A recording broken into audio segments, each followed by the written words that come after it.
Assalamualaikum warahmatullahi wabarakatuh. Selamat siang teman-teman peserta Salam Kampus 2022.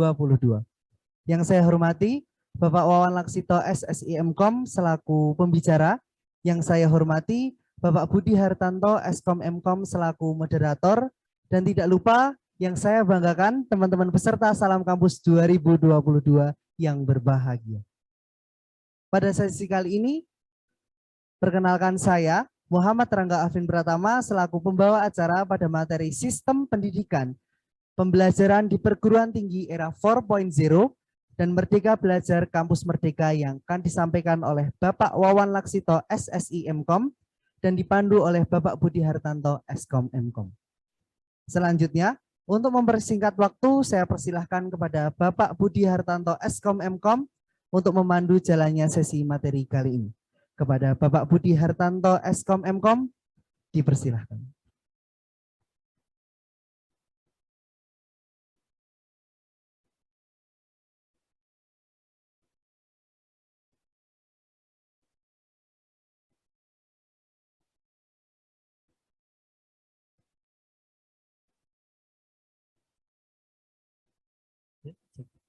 Baik, Assalamualaikum warahmatullahi wabarakatuh. Selamat siang rekan-rekan semuanya yang ada di rumah dan selamat siang pada rekan-rekan yang ada di dalam studio. Baik, di sini saya selaku moderator ya akan memandu jalannya acara, terutama pada sesi pada topik kali ini yang membahas mengenai sistem pendidikan pembelajaran di perguruan tinggi era 4.0. Selamat siang Pak Awan. Ya. Teman-teman semuanya, pada kesempatan yang baik ini di sebelah saya sudah ada narasumber yaitu Bapak Wawan Laksito. Nanti akan memberikan materi atau topik seputar sistem pendidikan Pak, pembelajaran di perguruan tinggi.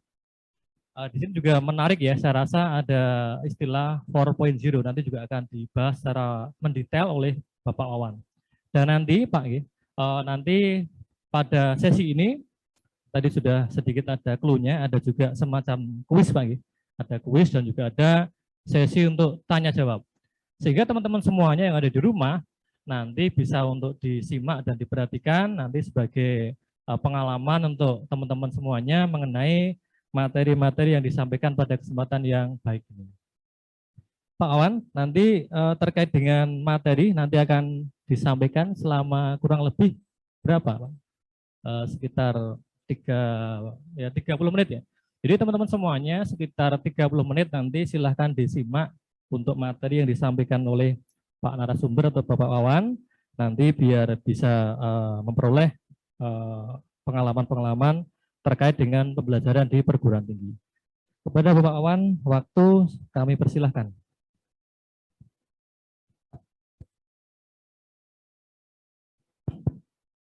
Terima kasih Pak Budi atas waktunya. Selamat siang teman-teman mahasiswa. Bagaimana kabarnya? Masih semangat? Pasti semangat Pak. Pasti ya, ini di siang-siang ya. seperti ini setelah makan siang Pak ya. Setelah juga istirahat harusnya semangat. Ya, harusnya semangat. Ya, harusnya semangat. Karena ini hari pertama Pak, ini hari pertama. Ya, karena nanti saya akan berikan kuis. Ada 2 pemenang kuis Pak nanti Pak. Ada 2 pemenang kuis yang nanti kita ambil. Ada pemenang Pak ya? Berarti ada rewardnya Pak ya? Ada.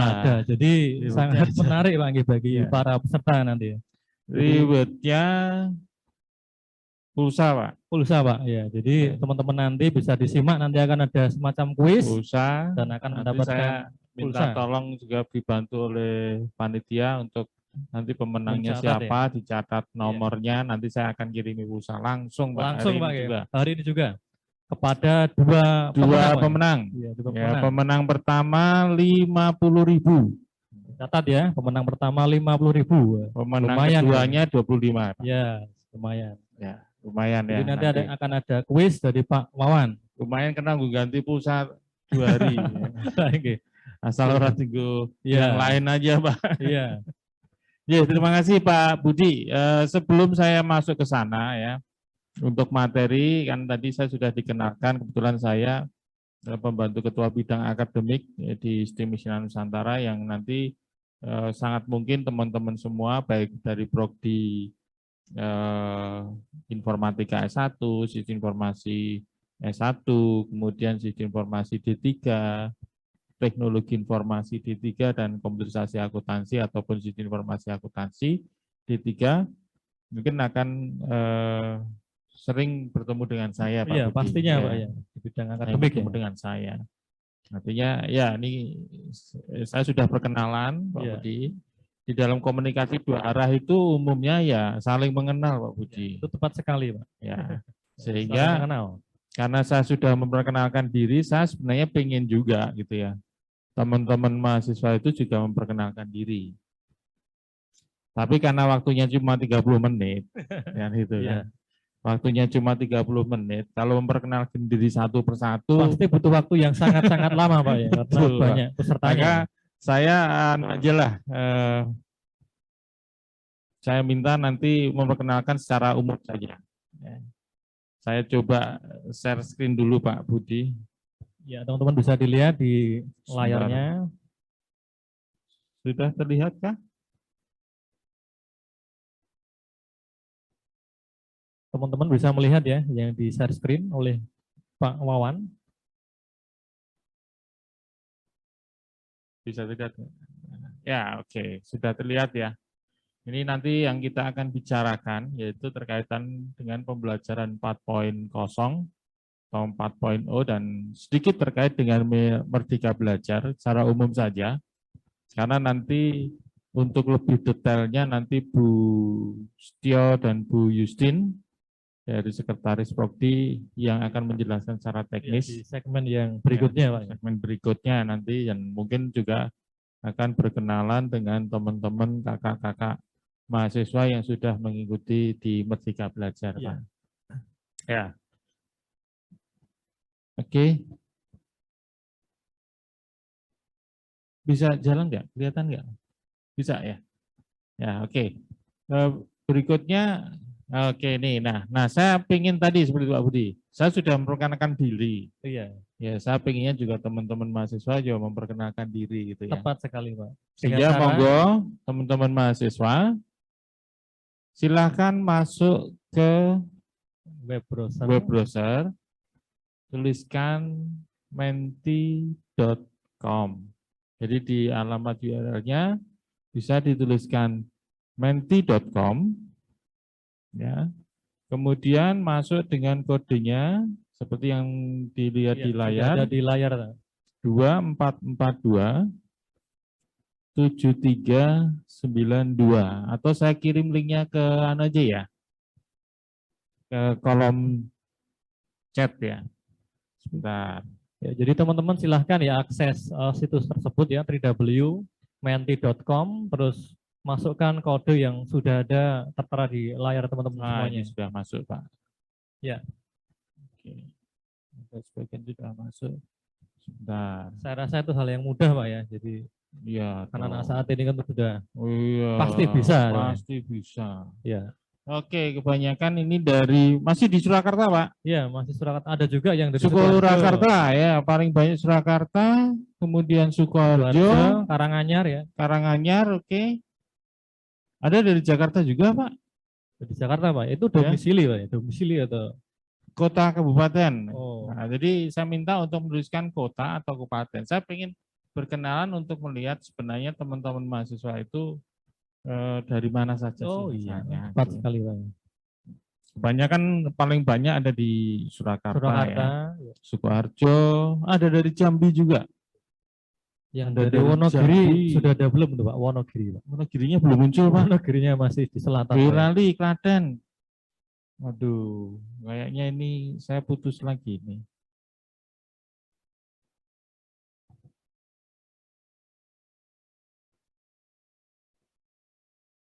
Oke.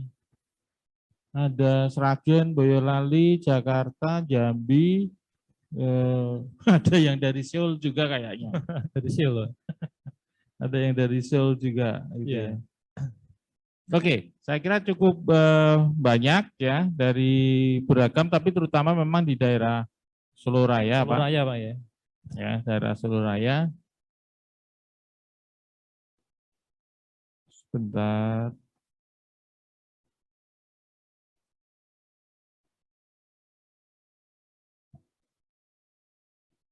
Saya kirimkan dulu ke Mas.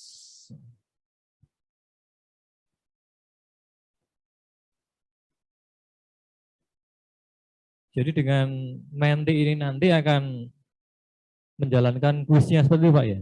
J, nanti Iya. saya pakai itu Pak. Jadi Ini teman-teman pemanasan semuanya, dulu ya, ini. kita harus pemanasan dulu.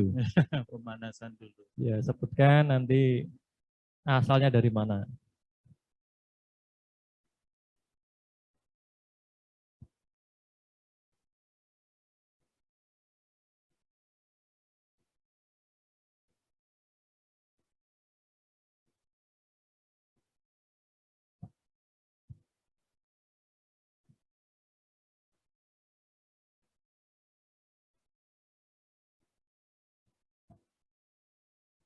Jadi di era pembelajaran 4.0 ini apakah berbeda Pak dengan yang dulu-dulunya itu Pak ya?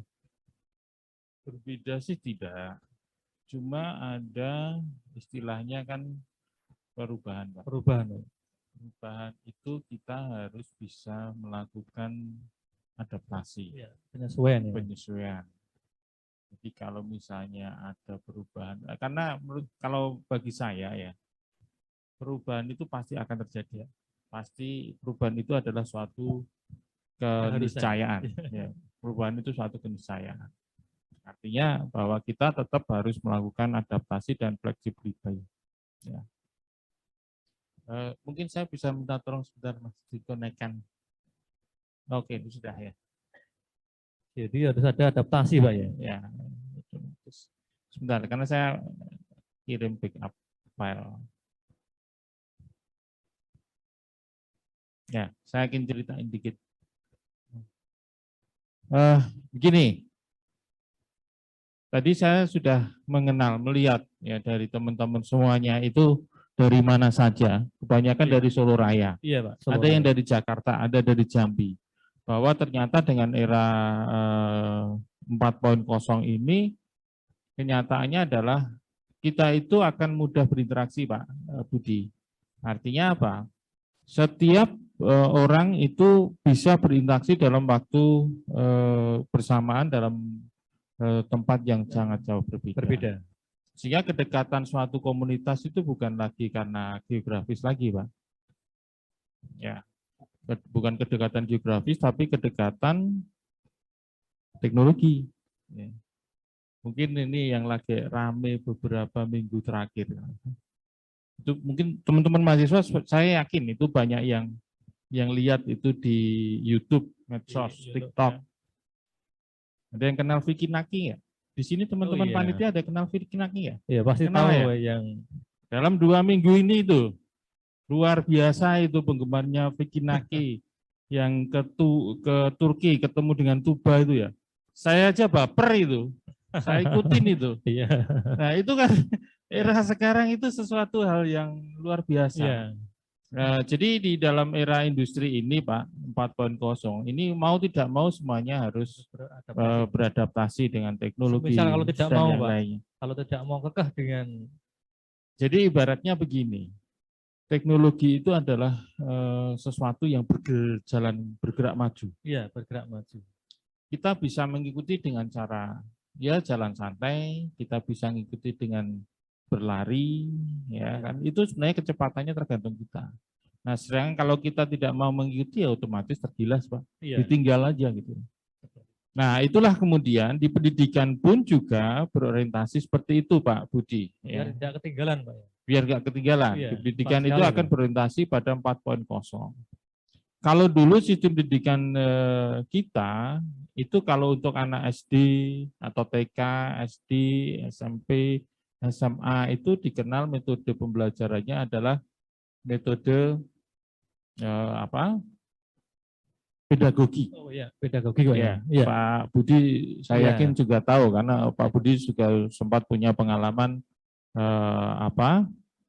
mengajar di SMK ya. Iya, dulunya. Ya, di SMK pernah mengabdal sana. Iya, pedagogik. Oke. Kemudian Kalau di perguruan tinggi dulu itu dikenal dengan pembelajaran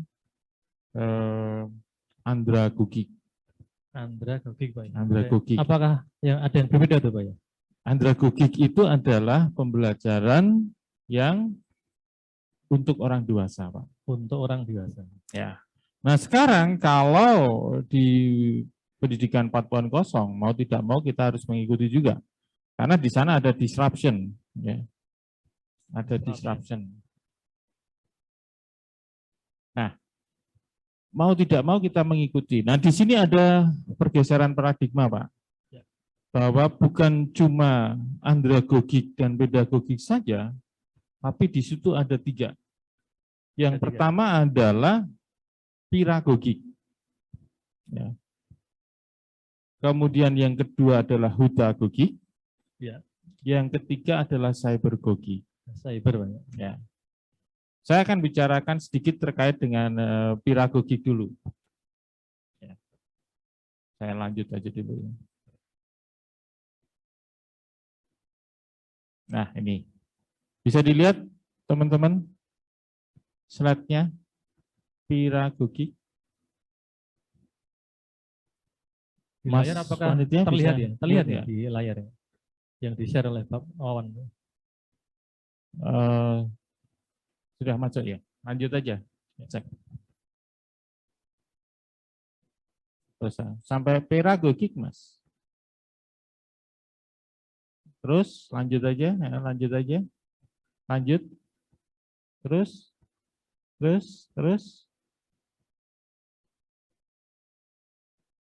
lanjut, sebelumnya,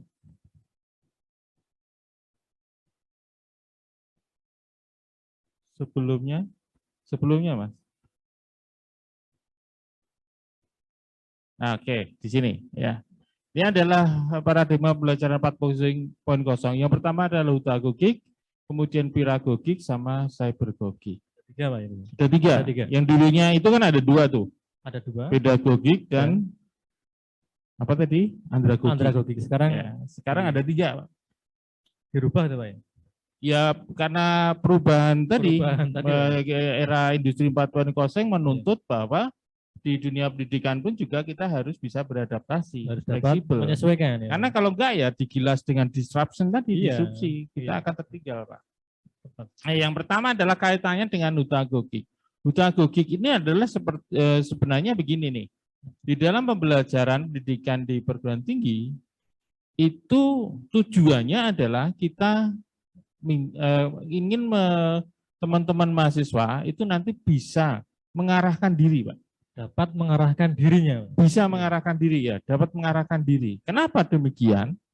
Karena tantangannya teman-teman mahasiswa yang sekarang itu jauh lebih besar dibandingkan kita dulu, Pak. Iya, Pak. Ya, jadi banyak godaannya, banyak informasi, berbagai macam informasi, sehingga dari situ kita harus pinter untuk bisa memilah dan memilih. Jadi informasi-informasi itu kita pilah, kemudian kita pilih, ya kita pilih. Nah, itulah kita bisa mengarahkan diri untuk bisa gitu. Kemudian yang kedua adalah piragogik, bahwa di dalam pembelajaran sekarang sekat-sekat antar ilmu pengetahuan itu sangat fasih, sangat kabur, tidak tegas. Sehingga mau tidak mau kita harus bekerja sama dengan teman-teman yang lain. Artinya dengan disiplin ilmu lain. Sama-sama disiplin ilmu, kita bisa harus berkolaborasi. Sekarang ilmu pengetahuan itu cabangnya luar biasa banyak. Banyak sekali. Ya. Sehingga kita tidak mungkin menguasai sendiri. Ya, kita tetap harus berkolaborasi. Harus bekerja sama. Harus bekerja sama. Kemudian yang ketiga adalah cybergogik, di mana pendidikan ini menggunakan lingkungan yang serba online, serba terkoneksi. Seperti tadi saya sampaikan tadi, bahwa kedekatan komunitas itu bukan lagi kedekatan geografis, tapi kedekatan karena koneksi tadi, Pak. Koneksi secara cyber. Saya mengatakan sekarang itu bahwa satu hari itu bukan 24 jam, Pak. Satu hari itu 48 jam. 48 jam, Pak. 48 jam. Nanti di era teman-teman mahasiswa ini pada saat bekerja, yang kemudian bekerja secara global, dia berkolaborasi karena pedagogi, berkolaborasi dengan teman-teman yang ada di belahan dunia lain, Iya. itu jam kerjanya udah beda. Beda. Oh, seperti Kalau itu. sekarang misalnya kita, Pak Budi misalnya, Pak Budi melakukan penelitian bersama dengan rekan yang ada di Amerika sana, Pak Iya. Budi. Waktunya berbeda, Mas. Siang Pak Budi ngerjain. Iya. Kalau malam kan ya capek, Iya. tidur pasti. ya. Tapi teman Pak Budi yang ada di Amerika pada saat siang Pak Budi kerja, beliaunya tidur. Iya, seperti itu. Karena berbeda waktunya, Ya. Pak. Tapi pada saat nanti Pak Budi istirahat, beliaunya akan bangun di Mengerjakan. sana siang jam kerja, akan melanjutkan pekerjaannya Pak Budi tadi Iya, tepat sekali. secara kolaboratif. Iya. Nah, artinya adalah bahwa pekerjaan Pak Budi itu tidak istirahat. Iya. Yang istirahat yang mengerjakan. Itu dari koneksi, Pak ya. Iya. Iya. Jadi satu hari bisa 48 jam, Pak. Iya. Gitu ya. Ibaratnya seperti itu. Kemudian hal yang lain, lanjut Mas.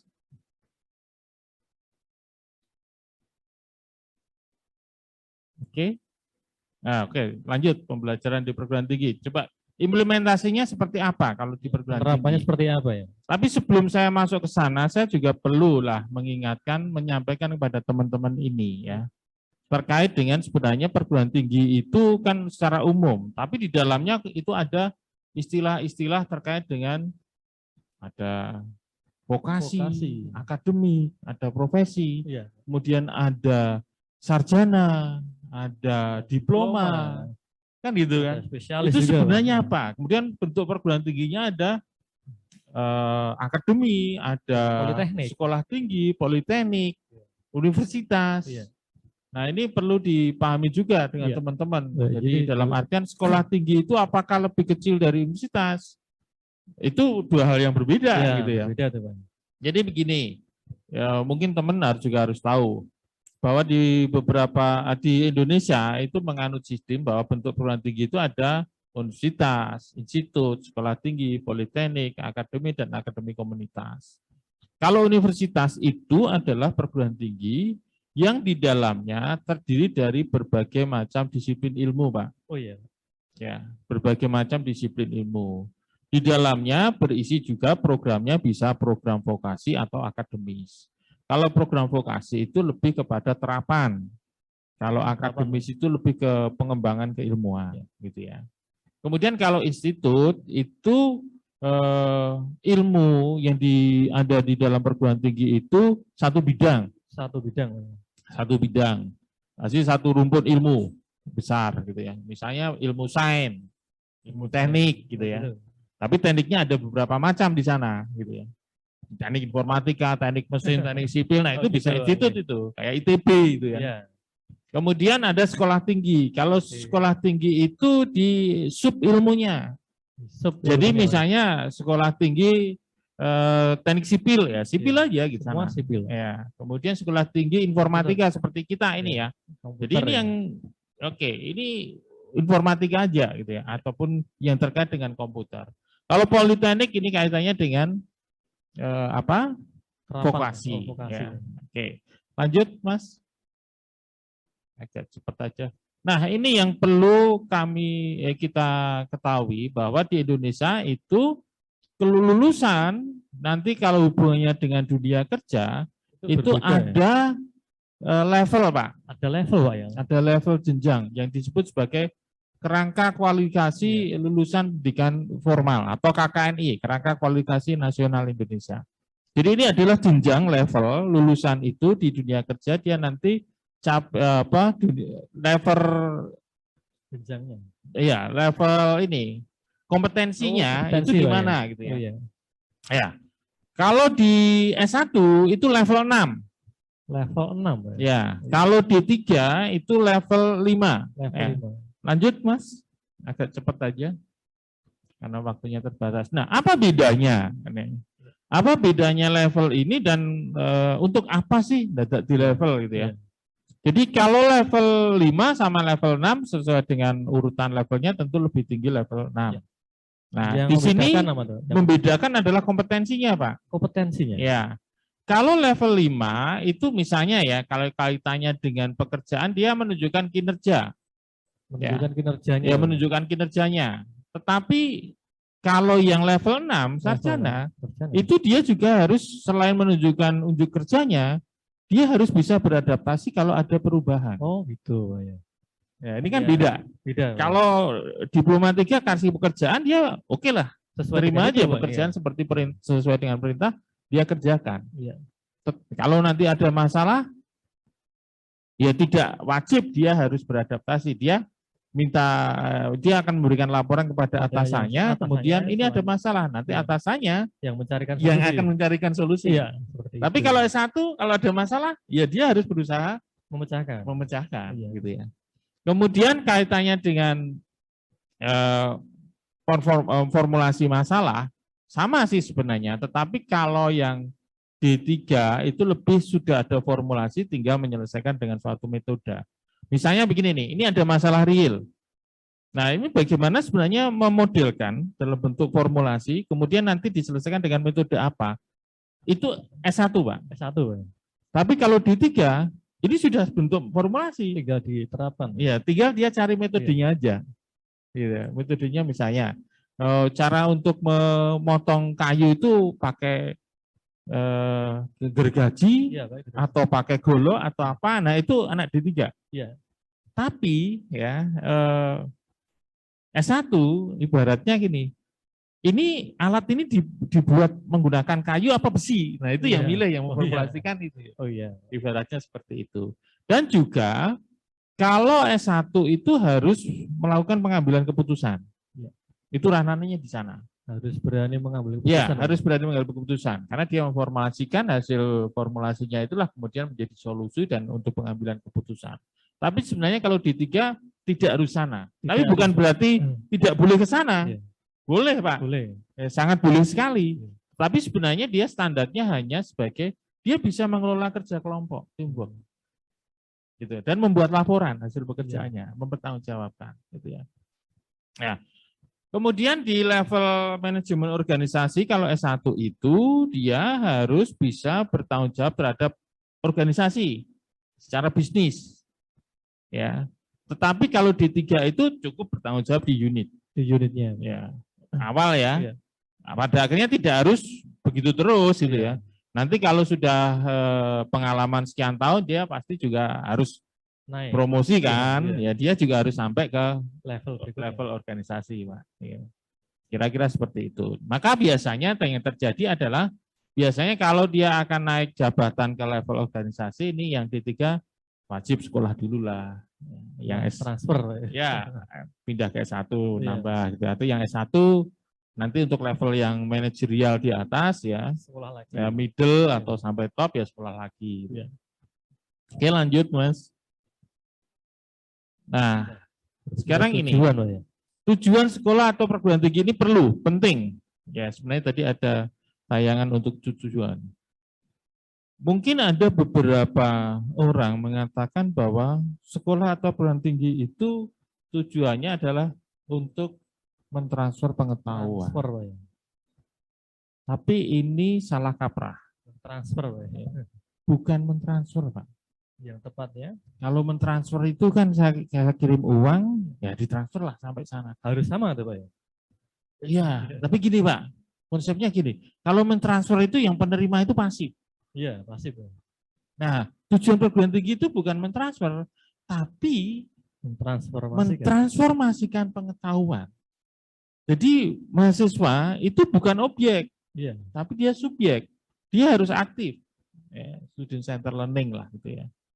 Oke, lanjut Mas. Jadi intinya begitu bedanya ya. Jadi bukan mentransfer tapi mentransformasi. Jadi mahasiswanya aktif sehingga dia perubahan. Ada perubahan yang ke arah positif. Nah, sehingga di dalam pembentukan pengetahuan baru itu ada istilahnya adalah konstruksivisme. Apa itu konstruksivisme? Mahasiswa yang mengkonstruksi sendiri. Oh gitu. Ya. Nah, bagaimana kalau kemudian terus dosen tugasnya opo gitu kan. Kalau mahasiswa harus kontribusi sendiri, dosen tugasnya ngapain? Oke, silakan lanjut, Mas. Oke, nah di sini mengapa konstruksivisme itu sekarang perlu dilakukan atau perlu menjadi model paradigma pembelajaran? sekarang itu sumber belajar itu sangat banyak. Sumber belajar Sumber banyak, belajar itu sumbernya sangat banyak. Kalau dulu yang teacher sentris itu sumber belajarnya adalah dari guru atau dosen. Tetapi sekarang sumbernya banyak sekali. Iya. Sehingga guru dan dosen itu hanya sebagai manajer saja. Jadi Hanya kalau kaitannya sumber belajar hanya salah satu aja lah, iya, bukan satu-satunya. iya. Jadi ada banyak yang lain. Ya lanjut, next Mas. Nah, terus. Oke. Nah, jadi dosen di sini lebih banyak urusannya dengan strategi Iya. daripada memberi informasi. Iya. Informasinya bisa diperoleh dari mana saja. Tetapi dosen yang akan mengarahkan. Iya. Bagaimana cara mendapatkan informasi? Bagaimana teman-teman mahasiswa itu diberikan pengalaman, penugasan untuk kemudian dia mengkonstruksi pengetahuan itu. Oke, lanjut. Oke, sekarang coba silahkan ini kita mulai kuis, Pak. Kuis, Pak ya. Ya, masuk lagi ke menti.com. Silahkan teman-teman yang ada di rumah ya, bisa akses Menti tadi, www.menti.com, terus gunakan kode Saya yang lanjut aja. sudah ada di situ. Oke, nah yang tadi masih oke, sudah banyak masuk. Saya bisa share nggak ya? Biar kelihatan. Oke, saya share, gantian share dulu ya Mas ya.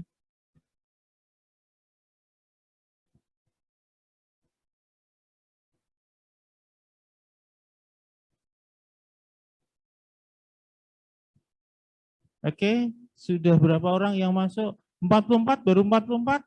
Masih kurang banyak. Masih 44? Silakan yang lain bisa 50. akses ya. Ya, saya tunggu sampai minimal 100 lah. Ya, nanti akan Ya, ada. lumayan loh, 50.000 sama 25.000.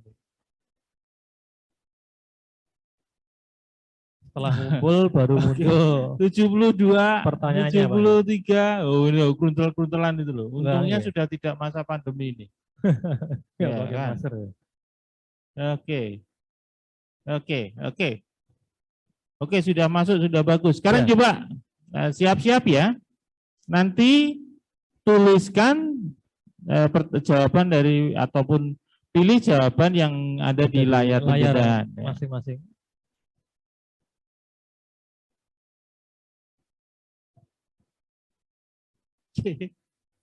Masih masuk, Pak. Masih masuk, masih ya, gabung masih ya? masuk dia. Masih banyak yang masuk.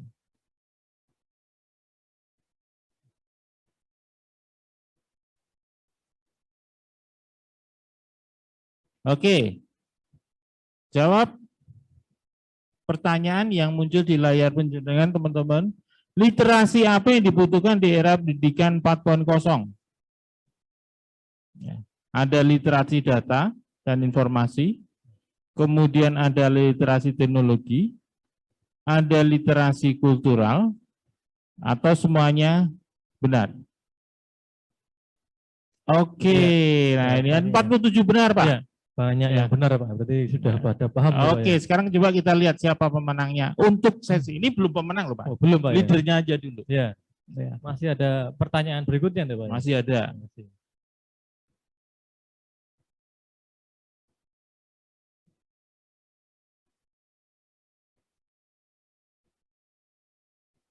Siapa yang muncul?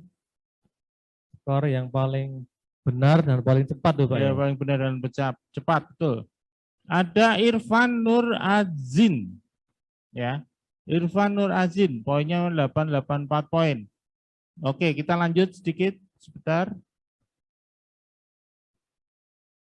Pertanyaan berikutnya.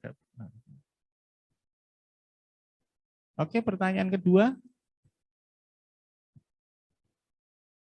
Silakan teman-teman semuanya. Ya, harus benar dan harus cepat tuh Pak.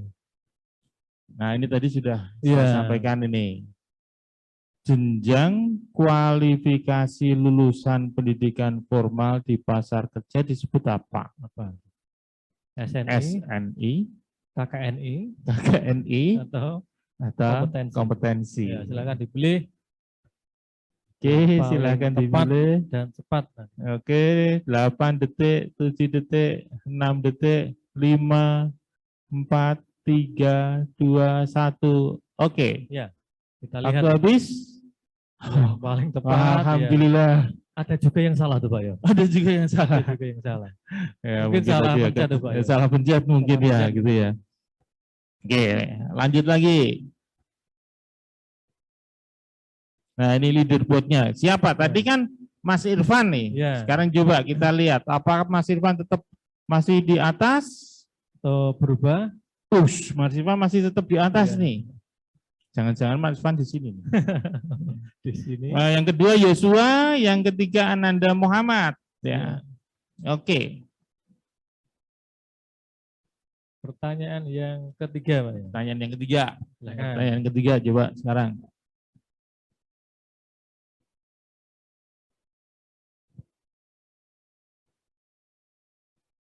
Oke. Ayo siap-siap. Siap-siap. Pilih silakan aja segera, kok. ya.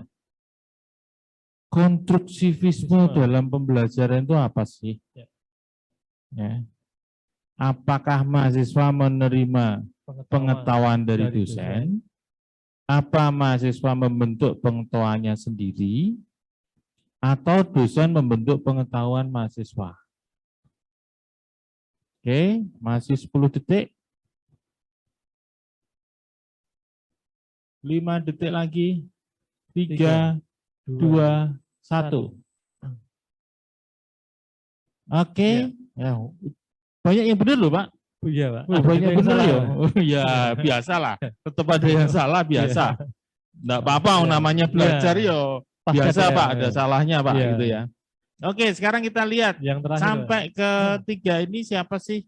Ya, yang poin yang paling tinggi, Pak Yang ya. poin tinggi Yang nantinya akan mendapatkan pulsa. 50.000 dan 25.000. Iya. Wah, sudah berbeda. Mas Irfan disalib ternyata Iya. ini. Siapa ini? Mas Saifuddin Yusuf, Mas Yosua, Ananda Muhammad ya. Oke. Nanti dulu Pak, Ya. masih ada satu lagi. ada Saya satu minta lagi. waktu panitia sedikit 5 menit aja. Iya, iya. Ya, 5 menit aja karena tadi ada problem di tengah. Nanti saya Bu Setio sama Bu Anu saya minta waktunya sedikit ya. Pasti boleh, Pak. Menit tadi boleh. Nah, enggak boleh potong gaji nanti salah keluarga. Oke, sekarang ke materi lagi Mas. Materi, Pak ya. Ya, ke materi lagi aja. Saya agak cepetin aja. Iya.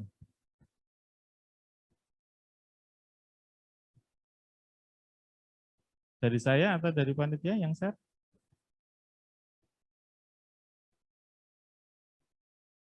Ya, ini. Nah, teman-teman pasti sudah pernah mendengar kata Merdeka Belajar. Nanti detailnya akan dijelaskan oleh Bu Setio sama Bu Yustin. Tapi saya ingin memberikan dulu sebenarnya apa sih Merdeka Belajar dan yang mengapa? apanya lah. Ini kan 17-an Agustus kemarin kan Merdeka. Pas, Nah, ya. sekarang ada Merdeka Belajar. Nah, di sini adalah Merdeka Belajar ini adalah programnya dari Mas Menteri karena Pak Menteri Nadiem Makarim itu lebih suka dipanggil Mas Menteri, Pak. Iya, lebih suka. Di mana mahasiswa itu bisa belajar di luar prodi. Di luar Jadi karena program studi. tadi kan saya bilang bahwa disiplin ilmu itu sekarang sangat kabur, Iya, maka harus perlu ada- juga mahasiswa itu ada kolaborasi mengenal lagi. kolaborasi dengan Iya. ilmu yang lain, Yang lain. ataupun dia juga harus berkolaborasi dengan orang lain. Iya. Dia harus bisa mengenal dunia kerja sehingga Iya. dia bisa mengarahkan diri. Maka kemudian ada Merdeka Belajar ini. Lanjut, Mas. Next. Nah, latar belakangnya apa? Jadi ibaratnya begini nih. Kalau perguruan tinggi itu sebuah kolam, Iya. kalau kemudian dia nanti dunia kerja itu adalah lautan, kalau dia tidak pernah belajar di dekat lautan, paling tidak hanya ada di kolam tok. Nanti Mas pada saat keluar lulus langsung ke lautan kaget Pak, Iya. bingung Pak. Maka perlu ada aktivitas-aktivitas yang mendekatkan antara kolam dan lautan Iya. ini. Jadi antara dunia kampus dengan dunia kerja. Nah, paling tidak gampangannya begini nih. Kampus itu kolam, dunia kerja itu lautan, samudra. Maka pada saat Merdeka Belajar, teman-teman itu belajar di luar program studi, itu ibaratnya dia seperti belajar berenang di pantai, dekat dengan laut.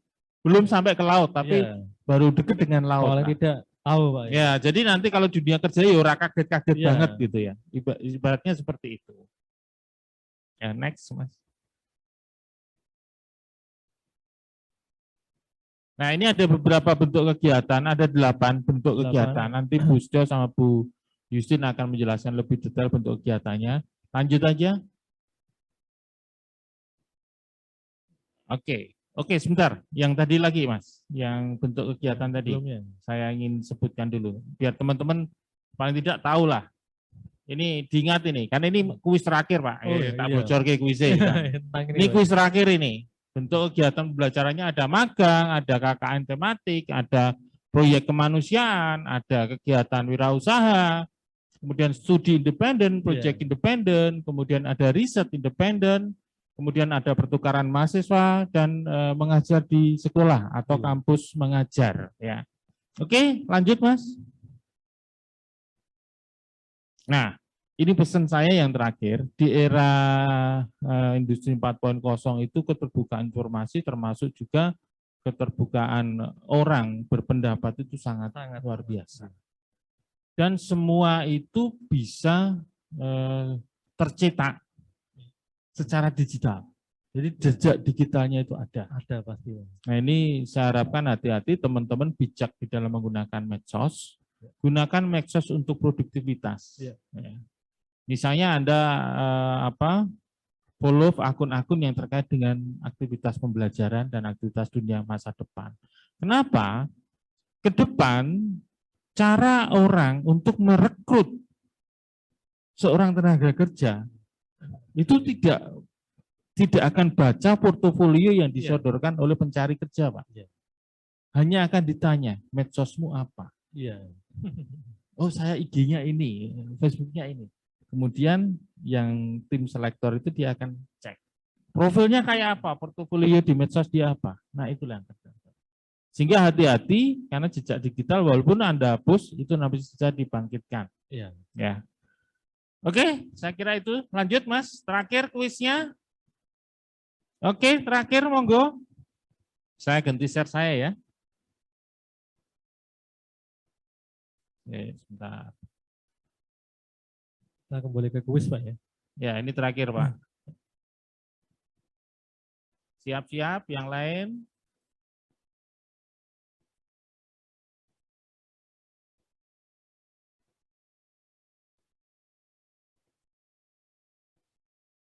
Oke, kuis keempat.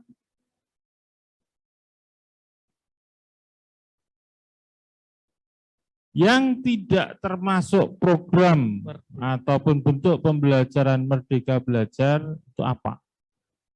Mahasiswa magang, pertukaran mahasiswa, mahasiswa membuat proyek di desa, mahasiswa kuliah sambil bekerja, mahasiswa terlibat dalam penelitian dosen, atau mahasiswa mengikuti kompetensi proyek independen.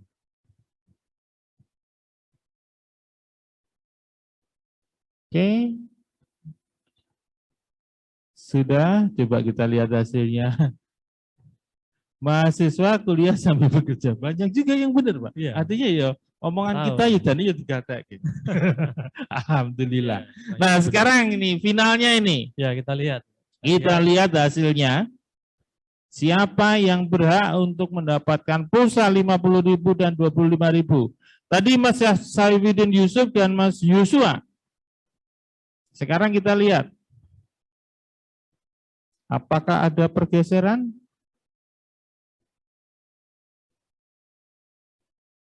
Oke. Ada geser lagi, Pak. Ternyata, Pak. Sudah sangat berbeda. Bisa Mas Dewananta dan Ananda Muhammad. Itu Taya. Oh, udah masuk dia. Oh iya, betul ya. Mas Dewananta dan Ananda Muhammad is cute. Dua orang ini tolong panitia nanti dihubungi, nomor teleponnya kasihkan ke saya ya. Mas Dewananta berhak untuk mendapatkan pulsa 50.000, sedangkan Mas Ananda Muhammad 25.000 ya. Nanti saya akan potongkan honornya pembicara kedua, Pak. Oh iya, tepat sekali. Yang banyak ya, Pak ya. Ada 2.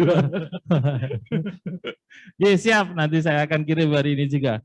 Saya kira demikian. Terima kasih Pak Budi. Ya. Terima kasih Pak Wan. Monggo kalau misalnya ada yang perlu Waktunya. ditanyakan. Baik teman-teman semuanya ya, pada sesi saat ini atau pada segmen saat ini sudah selesai. Nah, nanti kita masih berlangsung ya dengan narasumber yang berikutnya di segmen yang berikutnya. Waktu saya kembalikan kepada host. Monggo Mas.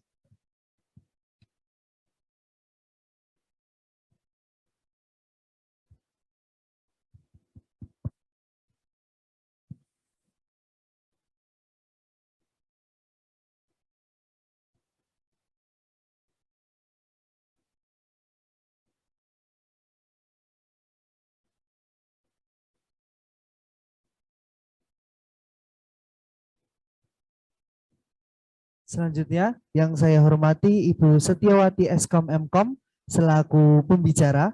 Yang saya hormati Ibu Justina Retno WU ST MCS selaku pembicara. Yang saya hormati Saudari Rafinda Sinta selaku pembicara. Yang saya hormati Saudara Lutfi Rahman Alfianto selaku pembicara. Yang saya hormati Saudara Hanang Prasetyo selaku pembicara. Yang saya hormati Bapak Budi Hartanto Eskom Mkom selaku moderator. Kemudian untuk mempersingkat waktu saya persilahkan kepada Bapak Budi Hartanto Eskom Mkom untuk memandu jalannya sesi materi kali ini. Kepada Bapak Budi Hartanto Eskom Mkom dipersilahkan.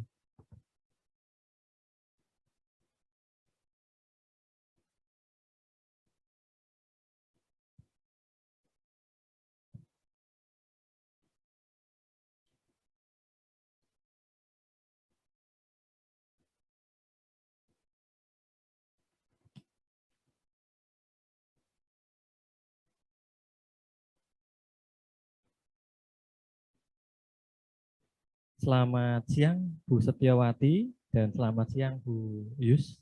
Pripun kabarnya? Saya. Iya.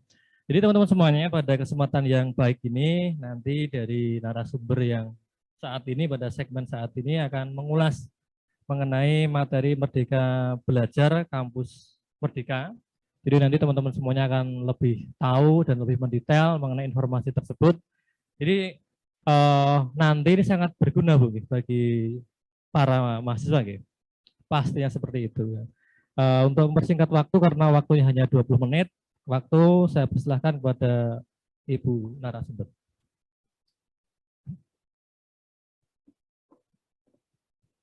Cek. Untuk slide-nya. Oke, terima kasih Pak Budi, terima kasih. Dan selamat siang rekan mahasiswa semuanya yang pada kesempatan hari ini hari pertama ya rekan mahasiswa. Masih semangat ya Bu? Masih tentunya semangat. Ini masih semangat ya karena seperti di hari Bu Yus pertama semangat ya. Iya. Ini semangatnya luar biasa kalau Bu Justin ya ini semangat terus iya. Ya. Nah rekan mahasiswa tentunya ini di hari pertama pengenalan kehidupan kampus ya bagi mahasiswa baru. Ini sedikit banyak ini sudah kalau dari pagi sampai jam sekian ini tentunya ini sudah lumayan banyak ya sudah mulai kenal ya apa saja yang ada dan di tonnya juga sudah mulai ya semangat juga pastinya. Ya. Tentunya sudah mulai mengenal kehidupan di kampus itu seperti apa. Nah, pada siang hari ini saya sama Bu Justin ini akan melanjutkan materi kita yang tadi sudah sedikit disampaikan oleh Pak Wawan, yaitu mengenai Merdeka Belajar Kampus Merdeka. Nah, di sini kami berdua akan mengupas mengenai program-program yang ada di MBKM. Nah, nanti setelah ini juga ada rekan-rekan mahasiswa yang sudah mengikuti program MBKM. Pernah mengikuti Bu? Iya, pernah mengikuti sampai selesai, sampai lulus. Sampai lulus artinya di sini rekan mahasiswa ini adalah sudah mengikuti kegiatan program yang MBKM diselenggarakan, seperti contohnya di Bangkit, kemudian di magang ataupun di studi independen ini mereka menyelesaikannya sampai finish. Nah, dengan baik. Jadi diselesaikannya dengan baik. Tentunya itu buktinya apa? Dari rekan mahasiswa yang ikut itu dapat laporan nilai. Nah, jadi di situ ya. Jadi rekan mahasiswa yang mengikuti program MBKM ini dari mitra itu akan memberikan penilaian. Oke. Nah, sebelum masuk ke situ, apa sih MBKM? Tadi Pak Wawan sudah menyampaikan apa sih Merdeka Belajar Kampus Merdeka. Tadi sudah diibaratkan bahwa perkuliahan atau di kampus itu kolam, kemudian kalau dunia kerja itu lautan, ya? Di lautan. Iya. Nah, di sini MBKM di itu tepinya ada, lah ya. Iya. Kita di tepinya. Kita di tepinya. Nah, ini diharapkan dengan adanya MBKM ini yang dicanangkan oleh Mas Menteri ini dapat mendorong mahasiswa untuk menguasai berbagai keilmuan. Sehingga ini rekan mahasiswa lulus itu dapat bekal untuk masuk di dunia kerja atau masuk ke lautan tadi ya Pak ya. Jadi sudah pernah mencoba. Paling tidak sudah mengenal sedikit-sedikit. Nah, ada di lautan itu ada bahaya apa? Iya. Di lautan itu ada kendala apa? Nah, seperti itu. Oke. Nah, tadi juga sudah disampaikan oleh Pak Wawan, ada beberapa program X ya. Tujuan dari MBKM ini adalah meningkatkan kompetensi lulusan. Nah, di sini kompetensi ini baik hard skill maupun soft skill. Nah, hard skill itu seperti apa sih?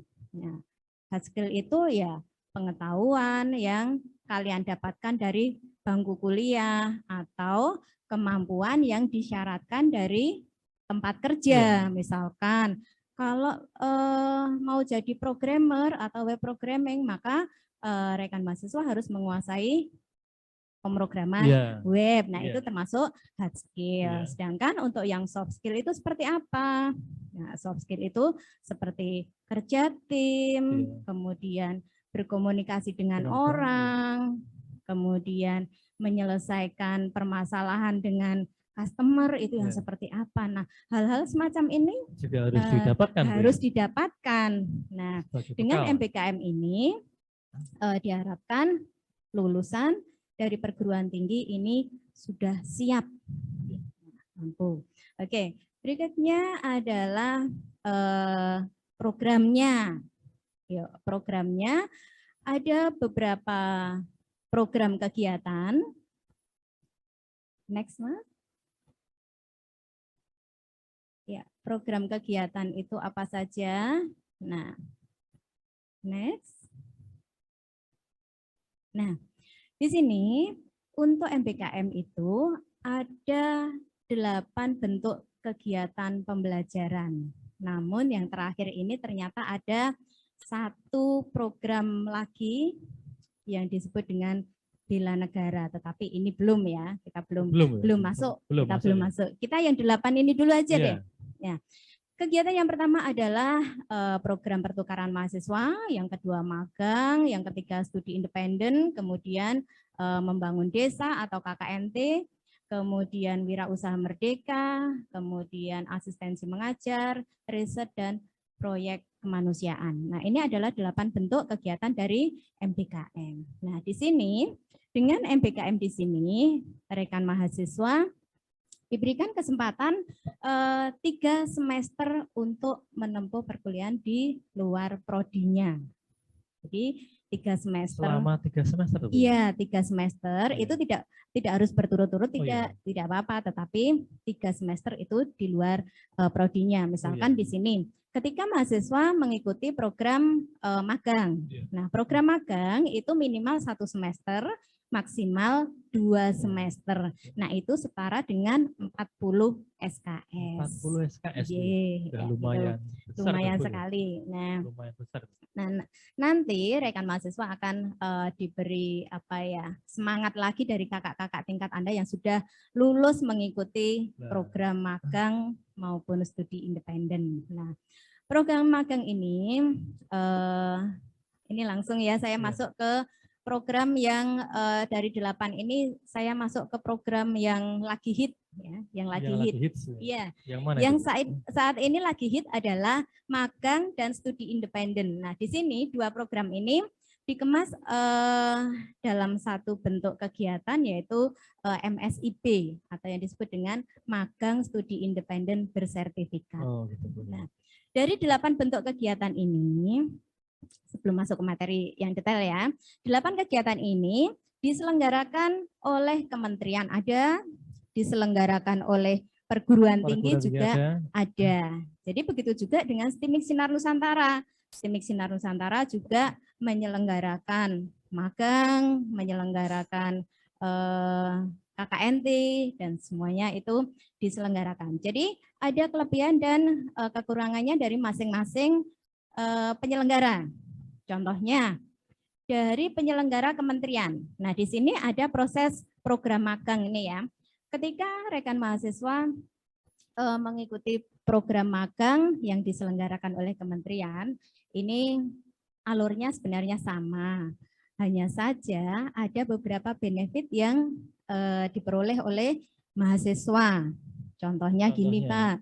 Ya, kalau magang yang diselenggarakan oleh kementerian, nah ini yang paling ditunggu-tunggu mahasiswa adalah mendapatkan tiket PP. Tiket PP. Iya. Kalau mereka magangnya di perusahaan yang tempatnya jauh, gitu. contohnya sampai di Batam. Karena untuk magang ini dilaksanakan secara blended. Jadi ada yang online dan ada yang offline. Ketika si mahasiswa itu mengikuti magangnya secara offline, maka mahasiswa tersebut akan mendapatkan uang saku. Jelas ya, itu uang saku. Yang kedua dapat pengganti tiket PP, tiket pesawat PP. Kemudian yang ketiga adalah pulsa. Uang pulsa pasti dapat. Ya. Kemudian tentunya adalah pengalaman kerja yang luar biasa. Ya, karena rekan mahasiswa langsung dibimbing dengan mentor yang ada di perusahaan tersebut. Nah, di sini di program magang ini yang diselenggarakan oleh kementerian, nanti rekan mahasiswa harus melamar dulu atau daftar akun dulu di Kampus Merdeka. Coba Mas untuk yang akunnya tadi yang belakang sebelumnya mundur lagi kayaknya. Nah, ini. Nah, rekan mahasiswa meskipun ini masih mahasiswa baru, sebaiknya segera memiliki akun di Kampus Merdeka Kemdikbud.go.id. Nah, di sini nanti Anda akan ditawarkan beberapa kegiatan yang menarik ya, kegiatan yang menarik sekali karena di situ banyak informasi yang akan Anda peroleh. Ya, ini wajib Anda ikuti, wajib memiliki akun. Kalau di kampus kita tuh yang pernah diikuti yang mana tuh dari 8 itu? Yang dari 8 ini yang diikuti mahasiswa SINUS adalah magang dan studi independen. Iya, jadi yang paling hit di SINUS masih magang dan studi independen. Nah, ini magang itu mereka dapat benefit itu tadi, namun tentunya ini seleksinya cukup ketat. Ada juga seleksi ketat, iya, karena mereka harus bersaing dengan mahasiswa di seluruh Indonesia. Kemudian selain seleksi, namun mereka akan mendapatkan ilmunya, mendapatkan pengalamannya. Nah, itu yang sangat penting. Nah, dari sisi benefit yang diperoleh ini rekan mahasiswa jangan khawatir. Kalau sudah magang terus nanti kalau mendapatkan tugas terus nggak bisa mengerjakan gimana? Di situ rekan mahasiswa akan mendapatkan mentor. Ada mentornya. Kalau dari kementerian itu perbandingannya adalah 1:10. Jadi satu mentor menangani 10 peserta. Tetapi kalau untuk yang di magang STIMIK Sinus itu tergantung dari mitranya. Jadi kalau misalkan biasanya kita mengirimkan 5-5 ya Bu ya, 5-5 ya. Rata-rata 5 mahasiswa, ada mentornya 1 gitu. Nah, kemudian magang ya. Jadi magang itu orientasinya adalah latihan bekerja. Latihan bekerja. Iya. Jadi latihan bekerja itu proyeknya itu pasti proyek terkait dengan pekerjaan di mitra itu. Jadi pekerjaan yang diberikan kepada peserta magang itu terkait dengan pekerjaan yang kalau ada di situ. Kalau di Sinus ini yang pengalaman yang kemarin seperti apa? Iya, jadi pengalaman yang diikuti oleh mahasiswa magang yang di kementerian dulu ya, yang di kementerian itu mahasiswa itu tadi bisa mengikuti kegiatan dengan baik meskipun menemui kendala karena ada mentornya. Jadi mereka tetap harus menyelesaikan pekerjaan tersebut. Jadi misalkan ini ada pekerjaan, kemudian harus diselesaikan. Nah, ketika mereka mendapatkan kendala, nah ini mentor harus membantu. Iya, karena di mahasiswa yang ada di sini tentunya itu yang dilamar tidak lepas dari berkaitan dengan programming. Ya, jadi berkaitan dengan programming. Nanti pasti ada rekan-rekan ini kakak kelas ya dari Mas Anang, dari Mas Lutfi. Ini nanti akan sharing mengenai bagaimana sih kesulitannya ketika mendapatkan proyek. Ketika temennya nggak bisa diajak kerjasama. Nah ini pasti ada kendala-kendala yang dihadapi. Kalau mau di-kick nggak bisa, kalau mau dienteni kok ya lama. Nah ini seperti itu. Oke, setelah magang saya akan menyampaikan mengenai studi independen. Nah ini sedikit berbeda. Kalau studi independen ini rekan mahasiswa ini seperti halnya kuliah. Tetapi langsung dengan mitra kerja. Jadi mitra kerjanya itu dengan perusahaan-perusahaan besar seperti yang Mas Hanang itu di Ruang Guru ya, Ruang Raya, PT Ruang Raya, ada yang di Traveloka. Nah, ini studi independen itu mahasiswa mendapatkan mentoring dari perusahaan-perusahaan. Kuliah, jadi mendapatkan kuliah seperti short course. Namun short course-nya itu minimal 1 semester, maksimal 2 semester. Nah ini nanti rekan mahasiswa akan mendapatkan konversi. Ya, konversinya maksimal 20 SKS. Jadi kalau misalkan ikut nih studi independen di Shopee, ya di Shopee itu kan nanti tidak belanja-belanja ya. Nah, di Shopee itu mendevelop ya, mengembangkan sistemnya di Shopee. Nah, di situ rekan mahasiswa tidak perlu khawatir. Wah, aku nanti short course di sini terus kuliahku gimana? Jangan khawatir karena di situ short course atau studi independen ini nanti akan dikonversi maksimal 20 SKS. Ya, seperti itu. Kemudian benefit yang diperoleh adalah ini sedikit berbeda dengan magang, di mana studi independen ini sifat pembelajarannya adalah full online. Full online. Jadi ada beberapa mitra yang memberikan supply atau subsidi ya, subsidi uang pulsa. Lumayan uang pulsa. Per bulan dapat 150, lumayan. Anda dapat pengalaman juga. Anda dapat mentoring. Nah, di sini untuk mentor itu berbeda dengan magang. Di sini nanti kalau untuk studi independen, satu mentor itu 20, Pak. Menangani 20 mahasiswa.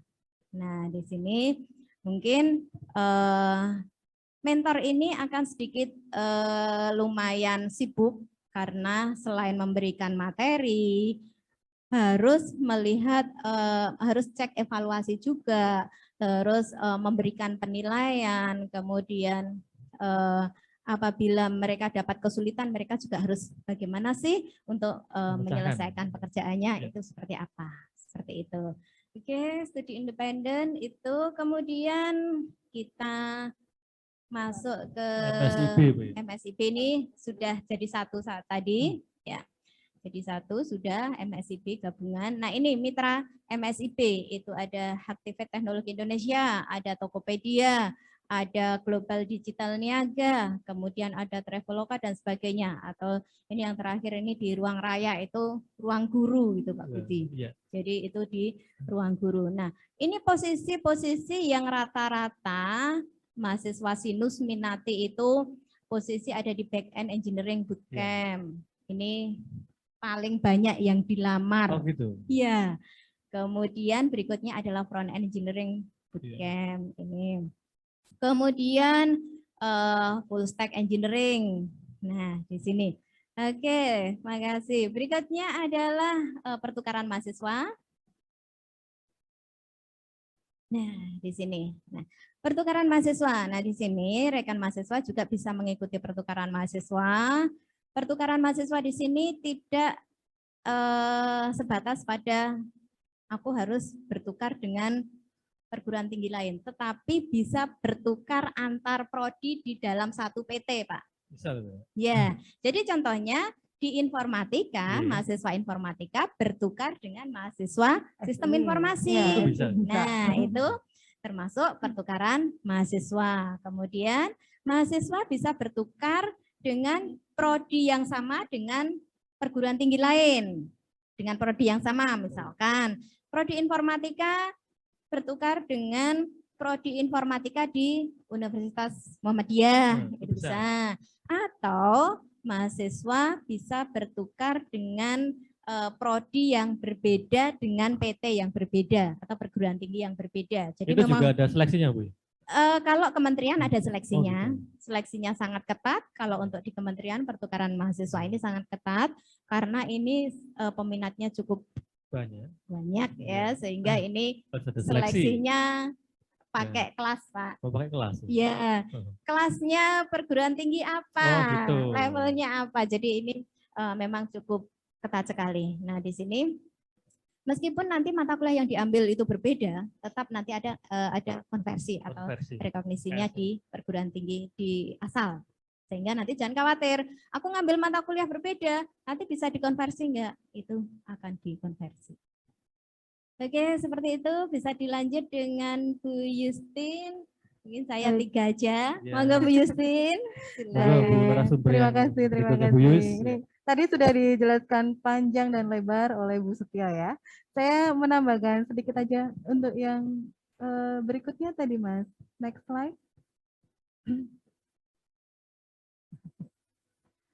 Jadi selain tadi ya, selain studi independen, magang, kemudian ada juga pertukaran mahasiswa, sebenarnya yang sudah dilakukan ya oleh STIMIK Senar Nusantara juga ada ini Pak Budi, ada membangun desa atau KKNT ya. Oh, gitu. Nah ini kebetulan memang programnya adalah program non flagship ya, jadi artinya diselenggarakan oleh STIMIK Senar Nusantara sendiri gitu ya.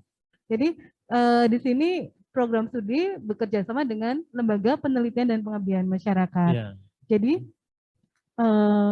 lembaga penelitian pengabdian ini yang memiliki desa binaan. Nah di situ mahasiswa bisa mengambil program membangun desa melalui di desa binaan itu. Ya.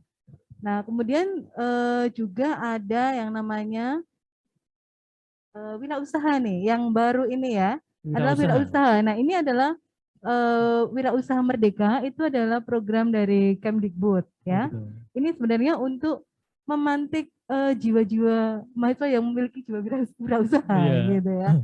Jadi sebenarnya kalau program MBKM itu ingin melihat sebenarnya mahasiswa itu minatnya di mana gitu ya. Jadi kalau yang senang mempelajari ilmu baru bisa ambil di studi independen atau magang.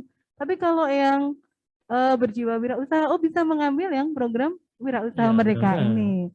Nah kebetulan ini baru ada di tahun ini ya Bu Setio, yaitu program Wirausaha Merdeka. Yang ini kebetulan di STIMIK Sinar Nusantara juga ada mahasiswa ini, ada 31 mahasiswa yang mengambil program ini bekerja sama dengan UMS. 31. Jadi partnernya mitranya UMS. Ya. Gitu. Jadi 31 mahasiswa. Ya, ini sudah program nih, sudah berjalan, sudah jalan. Ya. Gitu. Kemudian ada juga yang namanya membangun desa ya, wirausaha. Satunya itu next Mas. Asistensi mengajar. Asistensi mengajar. Nah, ini asistensi mengajar di satuan pendidikan. Ini juga sudah kita lakukan tahun lalu gitu ya. Ini di STIMIK Sinar Nusantara bekerja sama dengan SMP Negeri 2 Mojolaban. Jadi teman-teman nih yang misalnya senangnya itu mengajar gitu ya. Boleh nih nanti misalnya mengusulkan boleh, atau misalnya nanti kita ada kerjasama dengan SMP ataupun nanti SD, SMA, kita juga teman-teman bisa mendaftar untuk program asistensi mengajar. Sama ya, untuk pengakuan atau rekognisi SKS itu maksimal adalah 20 SKS. Gitu ya. Karena itu programnya dilakukan selama 1 semester. Begitu. Ya, itu mungkin kalau yang untuk proyek kemanusiaan itu juga misalnya ada yang bekerja atau melakukan proyek kemanusiaan melalui PMI, itu juga bisa gitu ya.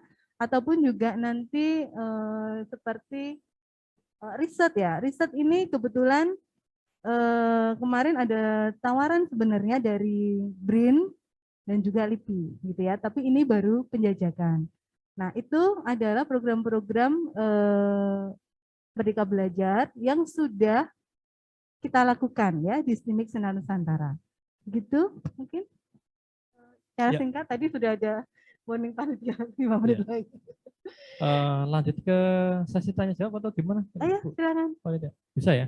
Bisa. Oke, silakan rekan-rekan yang ada di rumah bisa bertanya ya kepada narasumber ya. Baik di segmen pertama tadi atau segmen yang kedua ini dengan cara bagaimana Mas Panitia?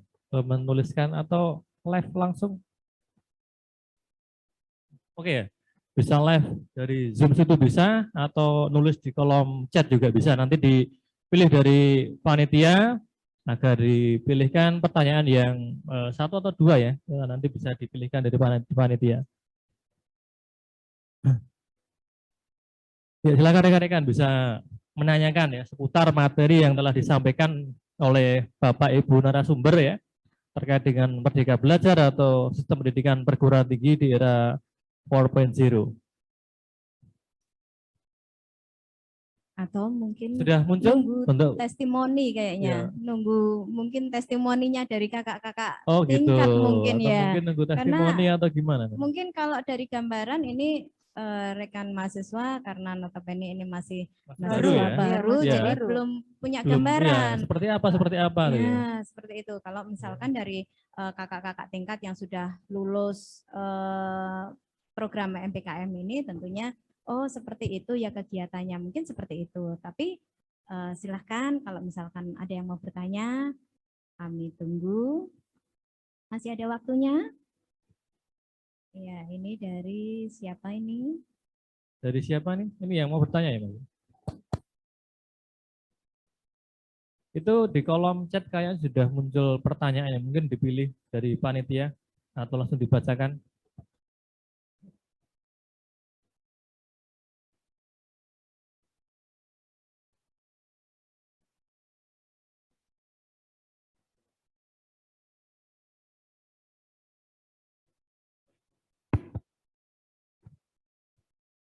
Bisa dibantu panitia, dipilihkan satu aja atau ditampilkan di layar. Yang paling bawah atau yang paling bawah atau yang paling atas dulu ya? Kita urutin yang paling atas dulu aja. Yang paling atas dulu. Ya, izin bertanya Kak. Izin bertanya Kak, dengan program tersebut yang dipilih salah satunya apakah juga mempengaruhi nilai? Mempengaruhi nilai ya. Jadi gini, rekan mahasiswa, apabila mengikuti program tersebut harus tuntas karena di situ akan mempengaruhi nilai. Jadi kegiatan itu nanti ada rapotnya ya. Ada raportnya, Jadi ada nilainya. ada konversi. Ya. Ada konversinya. Kalau nilainya buruk, Maka IPK-nya juga berpengaruh akan ya. berpengaruh terhadap nilai. Mungkin Mas Danang pernah ada yang dapat nilai D? Iya, ada. Jadi ini ya, nanti mungkin dari Mas Danang akan bertestimoni ya. Jadi contohnya ini saya mengambil contoh Mas Danang. Mas Danang ini ada teknik presentasi ya, kalau nggak salah ya. Nah, di sini ada teknik presentasinya, Mas Danang ini tidak lulus. Maka itu tidak bisa dikonversi dengan nilai yang bagus, sehingga ini juga mempengaruhi nilainya. Maka ketika rekan mahasiswa mengikuti itu harus sampai tuntas. Misalkan, kok cara penyampaian presentasi saya nilainya D, itu pasti ada kesempatan mengulang ya Mas ya? Itu ada kesempatan, sepertinya ada kesempatan. Oh enggak dikasih kesempatan. Ada beberapa pengalaman yang seperti disampaikan Mas Irfan itu, ada kesempatan untuk mengulang, ada kesempatan waktu. Misalkan nih, presentasinya hari ini nilainya jelek. Kamu masih mau mengulang enggak? Mengulangnya kapan? Dikasih waktu, misalkan besok atau minggu depan, itu dikasih kesempatan. Nah, ini kesempatan kalian untuk memperbaiki nilai yang jelek, sehingga nanti untuk konversi mata kuliahnya juga tidak akan berpengaruh. Kalau nilainya hasilnya bagus, akan terkonversi dengan bagus juga, nggak akan mengurangi. Ya, jadi nilainya bagus, masa dikurangi jadi jelek ya Bu? Ya nangis nanti, gitu ya. Oke, emang ke Yustin bisa membantu menambahkan? Atau ke pertanyaan yang berikutnya? Tadi saya lihat pertanyaannya Pak Budi. Oh gitu ya. Boleh nggak diambil bersamaan, 2 program MBKM bersamaan? Oh gitu. Nggak boleh, Nggak gitu boleh. ya. Boleh, Nggak harus boleh. satu-satu dulu. Jadi semester ini mau ngambil program MBKM apa, baru kalau misalnya semester depan diselenggarakan lagi, boleh ngambil program yang lain, gitu. Karena konversinya itu kan 20 SKS setara dengan 900 jam. Jadi artinya, jadi 900 jam itu kita bisa konversikan ke 20 SKS. Dan itu kalau diambil banyak barengan, ambil 2 akan kewalahan. 40 SKS. 40 SKS. Itu aja yang ngambil satu program itu cukup menyita waktu, sehingga ini kalau ambil 2 merepotkan Anda, dan saya yakin nanti dua program yang diambil itu tidak akan selesai dengan tuntas. Jadi itu memang tidak boleh, sehingga harus ambil satu program saja. Nanti semester berikutnya baru ngambil yang lain gitu. Oke, mangga silakan. Izin bertanya, proses kegiatan pembelajaran di luar kampus tersebut dimulai di semester berapa? Oke, terima kasih untuk pertanyaannya. Kalau untuk yang pertukaran mahasiswa mulai semester 3 boleh? 3 boleh Bu ya? 3 boleh. Boleh. Kemudian untuk yang magang itu semester 5. Minimal 5 ya? Iya, minimal semester 5. Kemudian untuk yang studi independen itu di tahun ini sebenarnya boleh di semester 3, tetapi karena pesertanya itu over, sehingga beberapa rekan mahasiswa yang semester 3 itu disuruh mengundurkan diri dulu. Jadi suruh ikut di tahun berikutnya. Karena memang studi independen ini banyak peminatnya, dan ini lebih amannya itu semester 5. Gitu. Jadi kalau misalkan mau semester 5, kewirausahaan juga boleh, kemudian magang juga boleh, studi independen juga boleh, itu semester 5. Semester yang pilih-pilih boleh itu, memilih berbagai program. Cukup ya 3 pertanyaan ya? Ya, cukup. Oke, dari saya itu. Dari narasumber ya, Ibu narasumber cukup Bu ya. Jadi teman-teman semuanya ya, nanti kita lanjutkan kepada pengalaman ya Bu ya, pengalaman yang sudah mengikuti program MBKM. Nanti ada Mas Danang, berikutnya ada Rafinda dan ada Lutfi, nanti bisa sharing bareng-bareng menceritakan pengalamannya ketika mengikuti kegiatan MBKM. Untuk sesi berikutnya karena akan segera dimulai. Nanti waktu saya kembalikan kepada host ya. MC, pada MC.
Ya, memasuki segmen yang berikutnya ya, segmen yang ketiga kita akan di topik yaitu mengenai pengalaman ya, pengalaman dari kakak tingkat.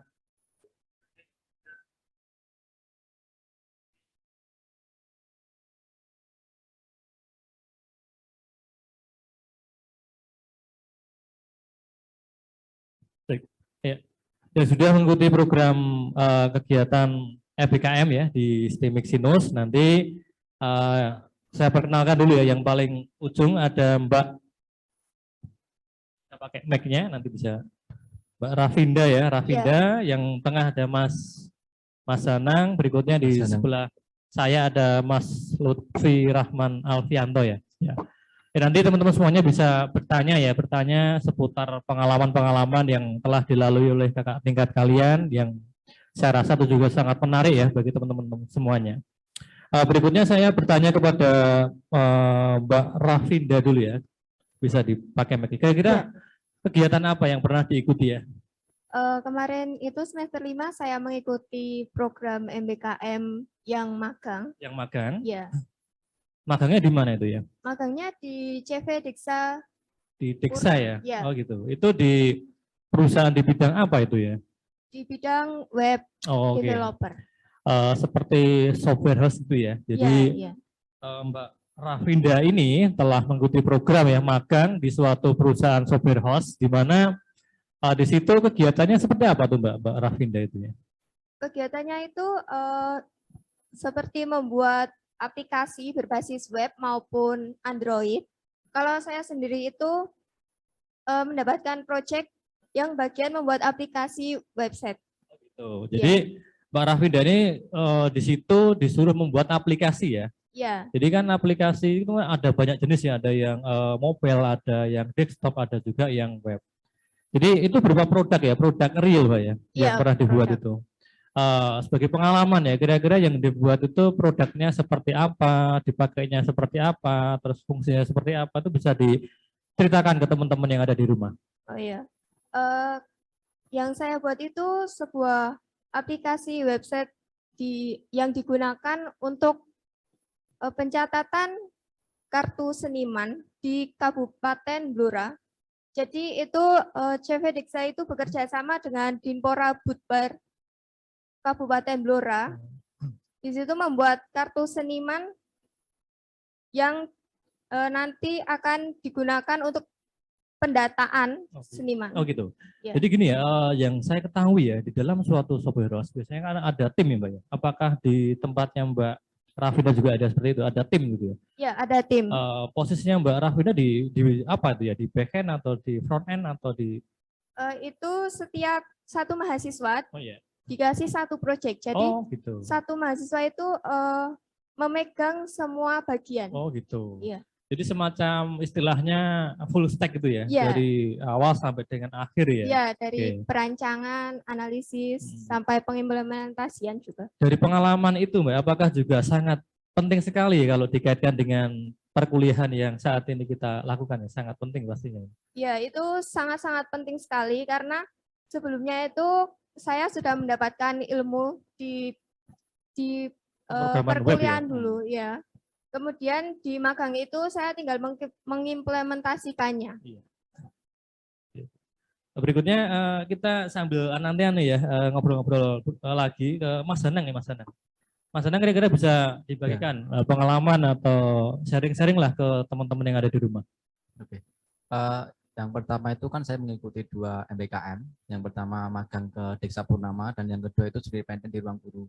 Nah, sama seperti yang dijelaskan Mbak Sinta tadi, kalau yang di Desa Purnama memang kita diberi project, project untuk mengerjakan suatu website gitu. Kalau kebetulan saya dulu bikin buat website profile untuk DPRD Kabupaten Bekasi gitu.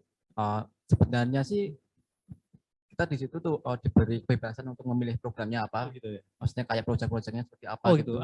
Sebenarnya itu pakai framework atau native tuh Mas? Bisa ada 2 pilihan, bisa menggunakan native sama framework gitu. Tapi waktu itu saya menggunakan native PHP gitu. Ya. Kalau yang di Ruang Guru Independen itu saya mengambil backend engineer. Backend engineer sebagai bahasa perubahannya adalah Golang. Nah, tujuan saya adalah waktu awal melihat di kampus website kampus Merdeka itu, wah Golang, apa itu Golang kan? Saya jadi tertarik. Itu juga baru juga tuh ya. Baru bagi saya kan. Itu Golang kan juga dipakai di Tokopedia itu. Tokopedia, Ruang Guru, gitu. Pakainya pakai Golang gitu. Makanya kan saya tertarik, oh ini kayaknya bahasa pemrograman baru nih dari Google gitu. Makanya itu yang mendorong saya untuk masuk. Gitu. Dan kalau pengalaman ya misalkan di suatu perusahaan ya, apakah semacam apa ya ilmu-ilmu kan ada juga mata kuliah mengenai framework ya. Itu di semester berapa, 6 atau 7 saya lupa itu. Itu menggunakan CI, menggunakan Laravel, menggunakan React, apakah juga berguna ya di usaha saat ini ya, di perusahaan saat ini? Oke. Kalau waktu di kampus itu kan ada mata pelajaran web framework. Waktu itu menggunakan kode Niter 4 kalau nggak salah dulu. Nah, itu sangat berguna di saat sekarang gitu. Apalagi saya kan saat ini diminta di tim Deksa untuk menjadi tim di sana. Kebetulan saya menggunakan framework Laravel. Laravel juga dulu kan juga di kampus juga ada tuh pelajaran Laravel. Oleh karena itu mungkin sangat berguna sekali sih waktu di kampus. Jadi teman-teman semuanya ya, nanti kan sewaktu teman-teman kuliah ya di semester menjelang pertengahan ya, nanti kan akan ada mata kuliah yang mengulas mengenai itu. Jadi ketika teman-teman nanti ikut program magang seperti ini, misalkan di Software House, nanti akan sangat berguna sekali kan Mas ya. Jadi banyak hal yang akan kita dapatkan ya, seperti halnya dulu kita masih menggunakan CI 3 ya, 3, terus sekarang sudah 4. Laravel juga demikian, di backend kita dulunya menggunakan 7, sekarang sudah versi yang ke-9 ya, seperti itu lah. Jadi nanti ya teman-teman ketika ikut program ini sangat penting sekali kan, dan manfaatnya juga sangat banyak nantinya. Jadi Mas Lutfi, kira-kira pengalamannya apa itu ikut MBKM ini, bisa di-sharingkan ke teman-teman yang ada di rumah? Ya, terima kasih. Sebelumnya perkenalkan, nama saya Lutfi Rahman Alfianto. Pengalaman saya ikut Bangkit Academy dari Google itu cukup berkesan ya Pak ya. Selama 6 bulan itu dari bulan pertama itu saya mengulas kembali tentang web basic ya, HTML, CSS dan JavaScript. Kemudian masuk ke, saya mulai kan Februari ya Pak ya. Di Februari tahun ini ya. Tahun ini ya. Ya. Bulan Maret itu saya mulai masuk ke backend. Ya. Menggunakan apa itu untuk backend? Itu Node.js Pak. Oh, Node.js. Ya, kita membuat API. Ya. Kemudian singkat cerita kita capstone di bulan Mei. Ya. Itu mulai bulan Mei itu ya. Ya, kita kan membentuk tim itu. Ya. Kita membuat sebuah aplikasi marketplace. Itu menggabungkan dari 3 unsur yang ada di Bangkit ya. Ya. Machine learning, mobile developer, dan cloud computing. Ya. Saya sebagai cloud computing, tugas saya adalah menyimpan data-data yang nanti akan diinputkan oleh user. Ya. Berbicara cloud Mas ya, kira-kira apa ya database atau yang sering dipakai apa tuh yang sangat handal lah dipakai untuk perusahaan itu? Kalau yang saya pelajari ya Pak ya, itu kita pakai Google Cloud Platform. Itu kita bisa menyimpan database juga di situ, ada bisa menyimpan dataset juga. Ada itu namanya Google Cloud Oh, gitu, Google SQL, Cloud. Oh, gitu. ya. Oh, gitu. Itu untuk menyimpan database. Jadi untuk perintah-perintahnya hampir sama seperti SQL itu nanti ya? Atau Perintahnya sama, sama ya? sama persis malah. Gitu. Iya. Cuma engine-nya berbeda gitu ya? Iya. Oh gitu. Dari sisi performa ya, itu juga apakah sama atau berbeda kalau kita menggunakan, misalkan kalau kita menggunakan MariaDB atau menggunakan Postgre atau yang lainnya? Oke, untuk Google Cloud Platform ini terkenal karena latensinya sangat rendah. Oh gitu. Jadi sangat cepat. Sangat cepat ya. Kalau pengalaman yang di apa ya di perusahaan-perusahaan yang saat ini ada ya, ada juga yang menggunakan AWS kan, yang menggunakan Amazon kan. Lah itu kalau dibandingkan tuh apakah sama atau berbeda tuh Mas ya? Kalau mungkin dasar-dasarnya sama ya Pak ya. Tapi karena saya belum pernah memegang Azure atau Amazon Web Service itu, jadi saya rasa basicnya sama. Oh, basicnya sama. Iya. Gitu. Jadi teman-teman semuanya nanti kan teman-teman ketika kuliah di Sinus akan diajarkan hal-hal seperti itu ya, mulai dari framework, dari PHP dasar, dan juga saat ini ya itu kan yang lagi booming kan, kita bisa menggunakan React ya, React juga bisa menggunakan Vue juga. Dari pengalaman ketiga ini ya, terutama yang di Dexa itu, apakah dari framework JS itu yang digunakan apa itu ya? Yang sering digunakan itu? Kebetulan kalau di Dexa itu saat ini kita menggunakan PHP. Oh, PHP kalau ya? PHP, kalau JS itu belum pakai. Palingan ada tapi yang kita pakai Node.js sama React.js. Oh gitu. Tapi rata-rata PHP. Oh iya itu. Sekedar informasi juga ya bagi teman-teman yang di rumah ya. Jadi platform kan banyak sekali ya. Banyak sekali. Jadi kalau dari sisi front end ya yang dapat kita pelajari nanti ketika teman-teman kuliah di sini itu kan bisa menggunakan React ya. React kan dari Meta ya, dari Facebook itu, jadi bisa digunakan untuk perusahaan-perusahaan gede lah. Kalau di kita nantinya kita bisa menggunakan yang terkini ada Vue kan ya, Vue.js itu juga bisa kita implementasikan di front end-nya. Tapi kalau dari sisi back-end ya yang sering kita gunakan itu apa itu Mas? Kalau yang platformnya PHP ya, Laravel atau CI? Atau mungkin native yang digunakan? Laravel ya, jadi Laravel. Jadi teman-teman semuanya mungkin yang lulusannya RPL atau mungkin dari TKJ ya mungkin bisa seperti itu ya. Kalau Anda sudah punya fundamental di Laravel ya pasti akan sangat-sangat digunakan itu Mas ya. Seperti itu. Kira-kira pesannya apa Mas untuk teman-teman yang ada di rumah kira-kira agar bisa bisa lulus seperti mas-masnya ini atau mbak-mbaknya ini? Kira-kira kiat-kiatnya apa bisa disampaikan ke teman-teman yang ada di rumah? Mulai dari Mbak Sinta dulu coba. Kira-kira apa itu? Ya, pesan buat adik-adik mahasiswa yang ingin mengikuti program MBKM, yang penting itu selalu semangat buat nyelesain suatu proyek itu karena kita dikasih tanggung jawab di proyek itu di masing-masing. Iya, jadi kuncinya semangat ya, semangat semangat. harus sampai selesai proyeknya dan nanti dapat nilai yang bagus juga gitu. Iya. Oke, dari Mas Danang, seperti apa Mas Danang? Pesan saya sih semangat dan haus ilmu karena kan mumpung ada mentor kapan lagi kita bisa belajar gitu. Jadi harus tetap semangat dan harus selingan memperoleh ilmu yang lain kan ya gitu. Iya. Dari Mas Lutfi? Ya, sama juga. Intinya kalau mengikuti program MBKM seperti ini kita harus semangat dan juga sabar dan terus belajar. Itu 3 ilmu penting yang harus diterapkan karena untuk mencapai sebuah titik kesuksesan harus bekerja keras. Jadi semua semangat kan ya, semangat. Oke. Kira-kira pengalamannya apa? Pengalaman yang sangat berkesan ya dari Mbak Sinta, dari Mas Danang dan Mas Lutfi ini kira-kira apa tuh selama ikut program MBKM ini? Kira-kira apa tuh? Pengalaman yang sangat berkesan ya, yang sangat mungkin ya, silakan bisa disampaikan ke rekan-rekan yang ada di rumah. Terima kasih. Untuk pengalaman yang paling berkesan itu ketika tugas akhir, Pak. Ya, tugas akhir ya? Iya, capstone itu. Oh iya. Kita terdiri dari 6 orang. 6 orang. 6 orang. 2 cloud, 3 machine learning, 1 6 orang itu dari sini semua atau? Iya, dicampur, Pak. Oh, dicampur. Iya. Dicampur. Iya.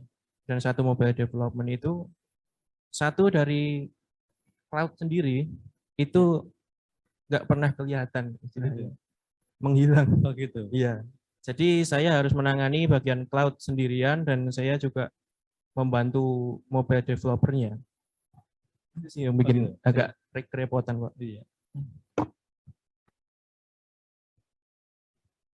Kalau saya sih waktu yang pertama magang di Dexa itu pengalamannya adalah bisa diajak keliling gitu. Kalau yang di studi independen sama, kadang kehilangan tim. Oh gitu. Ya, karena kan kita dibagi beberapa proyek, Pak. Misalnya ada Itu bisa kehilangan karena sangat sulit atau seperti apa? sulit dihubungi. Oh. Ya, misal sulit bagian ini sulit dihubungi. Oh gitu. Jadi terpaksa kita harus ngerjakan sendiri. Padahal gitu. waktu itu kan juga ikut penilaian gitu. tim juga. Ya, itu ya. mungkin itu sih, Pak. Jadi Mbak Sinta mungkin pengalaman yang sangat berkesan apa?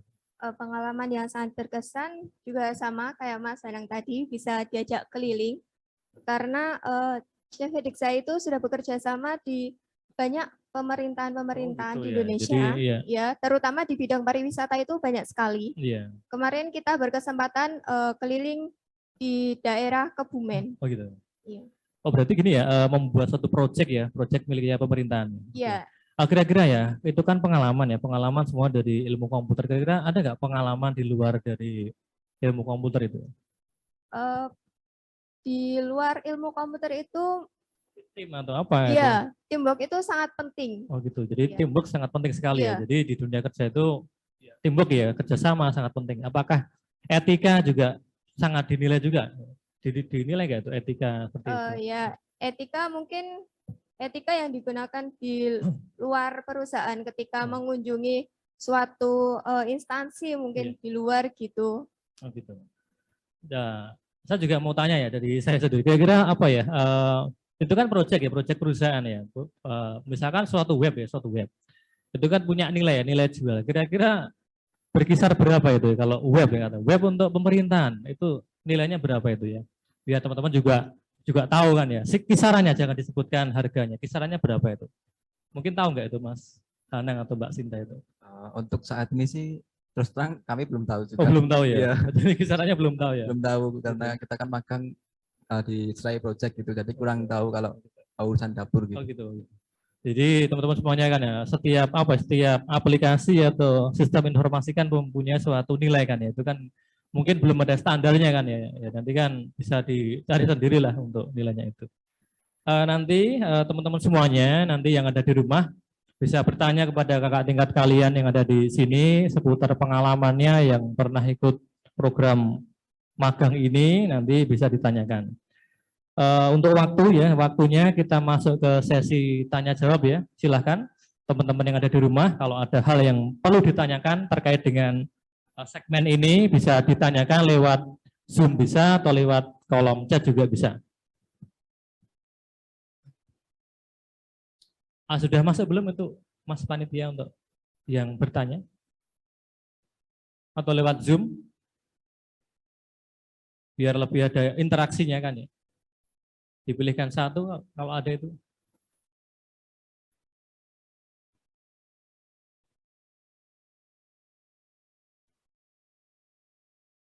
Belum ada yang masuk ya? Belum ya?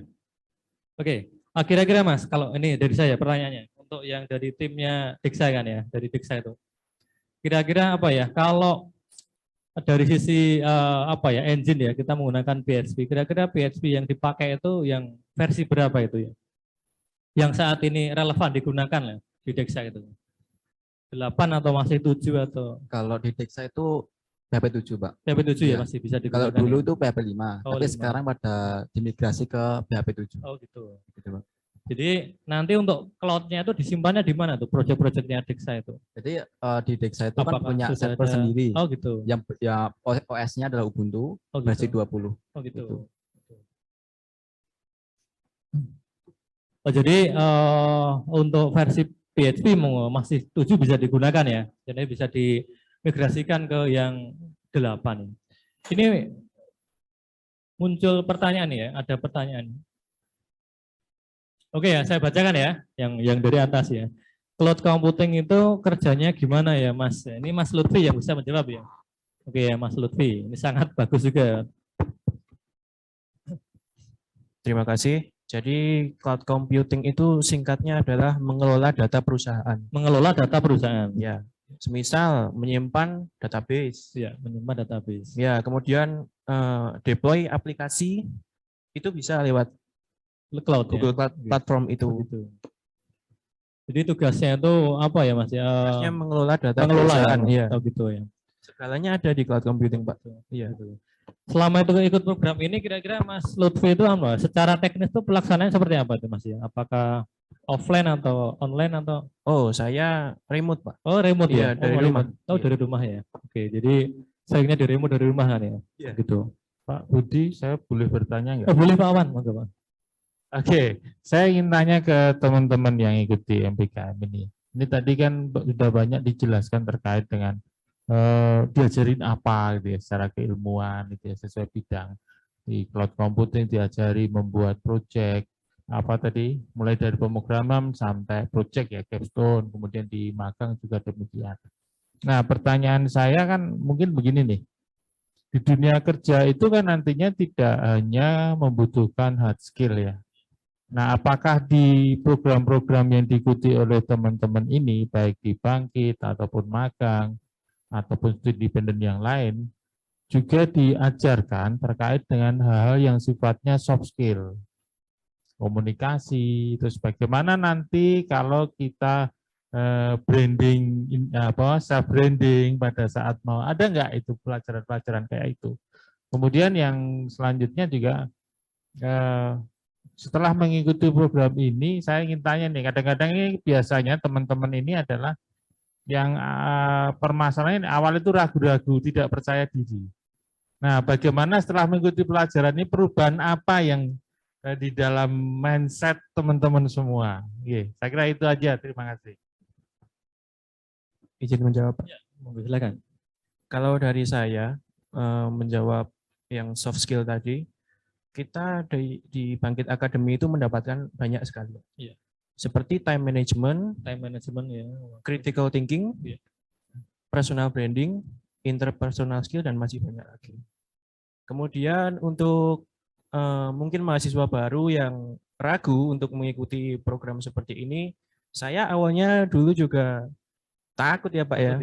Saya sendirian, nggak ada teman kan. Oh gitu. Iya, temannya dari luar kota semua. Kemudian saya dibagi kelas, kemudian mentor datang. Mentor itu jadi kalau di Bangkit, kalau misalnya ngebentak atau nggak enak lah gitu. Istilahnya, itu kami harus melapor malahan. Oh gitu. Iya, jadi itu yang membuat pembelajaran itu sangat nyaman di setiap harinya, tanpa khawatir harus dijudge oleh yang lain. Oh begitu. Ya. Jadi santai saja. Jadi sangat santai, sangat nyaman ya. Sangat enjoy kalau ikut seperti itu. Bahkan saya mau ikut lagi. Oh gitu. Tadi kan juga ada ya, kira-kira tipsnya apa ya biar bisa lolos di program itu? Kira-kira apa Mas? Mas Anang atau Mbak Sinta? Kira-kira apa? Tips-tipsnya apa itu? Kalau untuk tips agar bisa lolos ya di program itu. Baik, kalau di ruang guru dulu mungkin perbaiki CV mungkin ya Pak ya. CV itu perbaiki sama apa ya? Mungkin kita harus punya basic dulu lah minimal. Ya, harus punya basic ya. Ya, minimal basic algoritma programan itu. Itu kebetulan kan saya backend engineer. Oh gitu. Jadi kan mungkin di bahasa pemrogramannya. Gitu. Oke. Masih ada pertanyaan? Masih nggak tuh?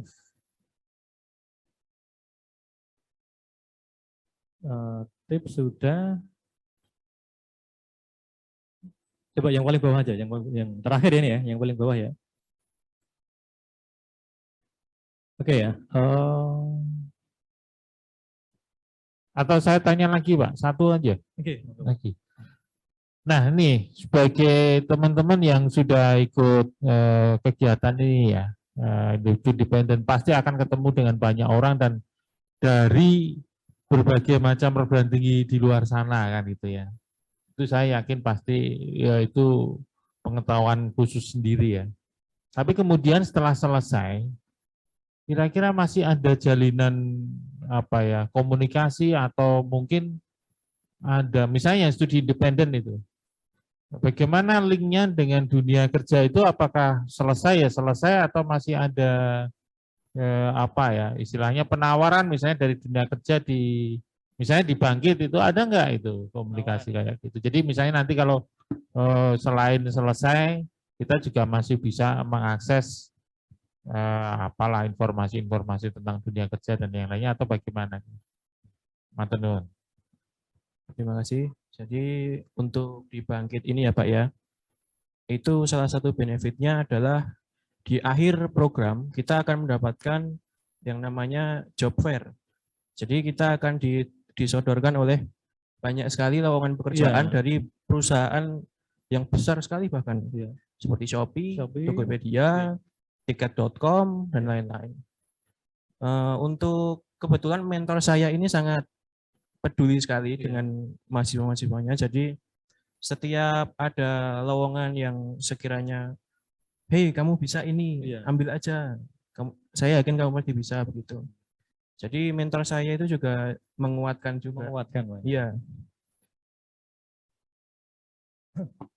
Jadi untuk relasi itu juga penting Mas, relasi juga penting, sangat penting sekali. Untuk waktunya masih atau cukup?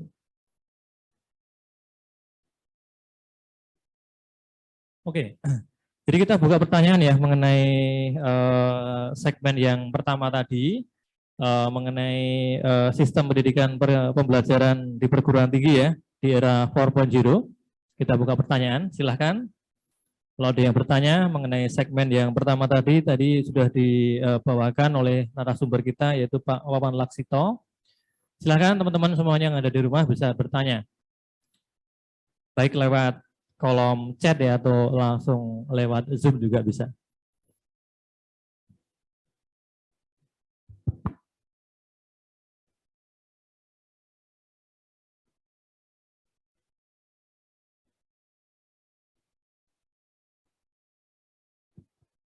Apakah sudah ada pertanyaan, Mas, yang muncul?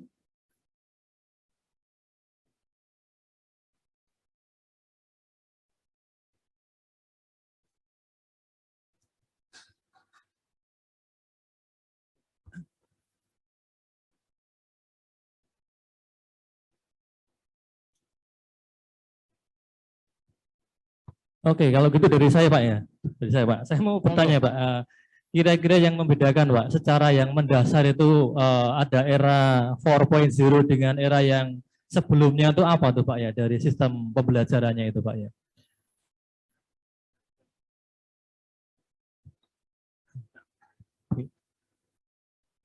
Ya. Jadi kira-kira di dalam sistem pendidikan pembelajaran di PT itu ya, di perguruan tinggi itu kan ada era 4.0. Bedanya apa dengan era-era yang terdahulu Pak?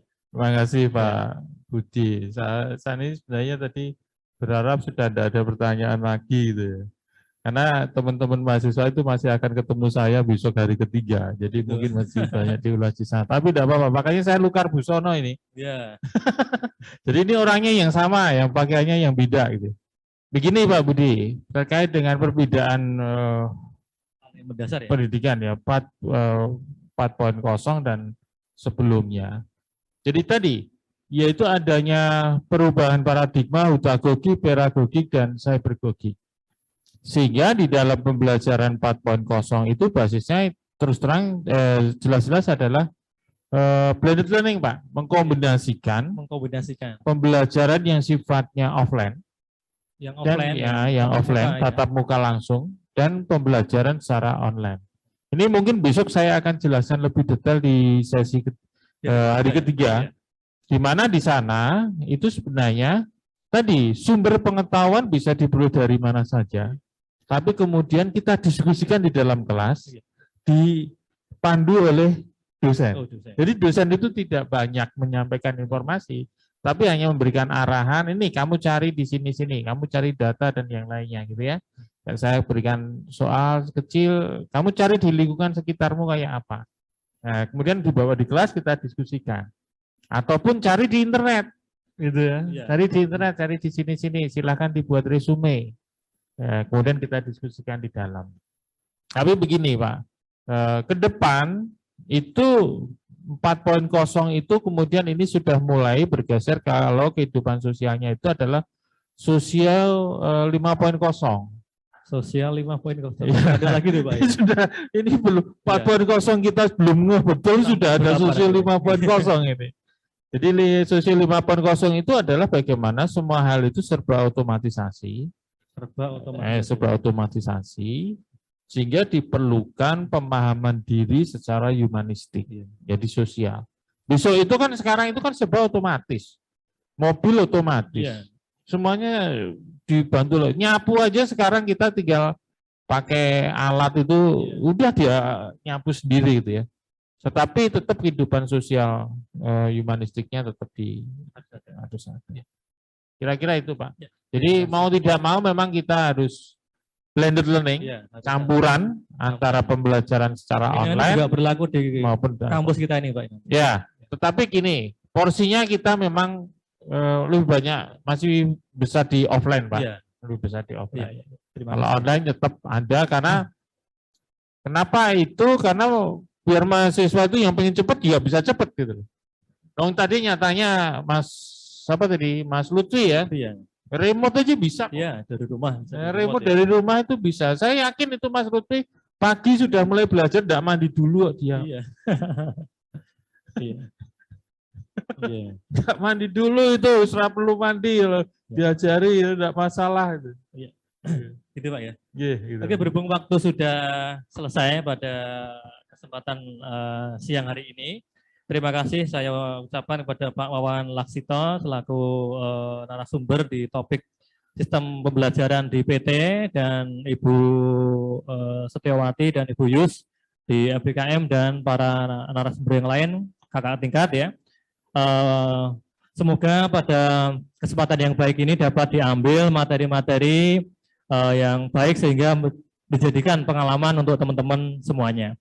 Waktu saya kembalikan kepada host atau kepada MC karena pada sesi kali ini sudah selesai. Dan dari saya cukup sekian. Assalamualaikum warahmatullahi wabarakatuh.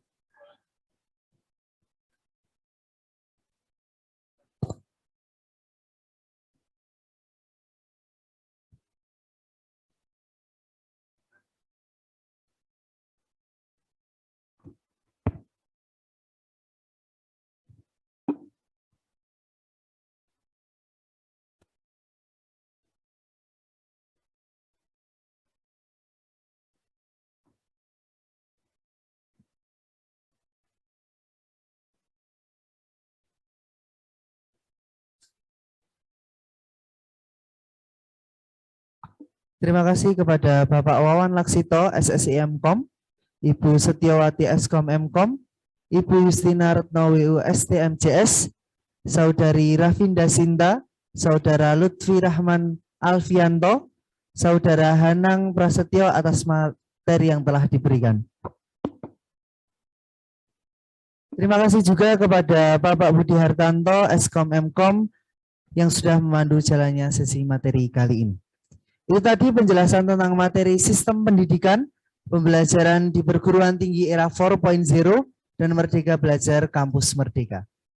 Semoga apa yang telah disampaikan dapat dimengerti dan dipahami dengan baik oleh teman-teman mahasiswa baru sekalian. Kemudian, jangan lupa untuk mengisi form review materi di akhir acara yang nanti linknya akan disampaikan oleh kakak pendamping masing-masing. Terima kasih atas perhatiannya. Mohon maaf apabila ada salah kata yang kurang berkenan di hati teman-teman.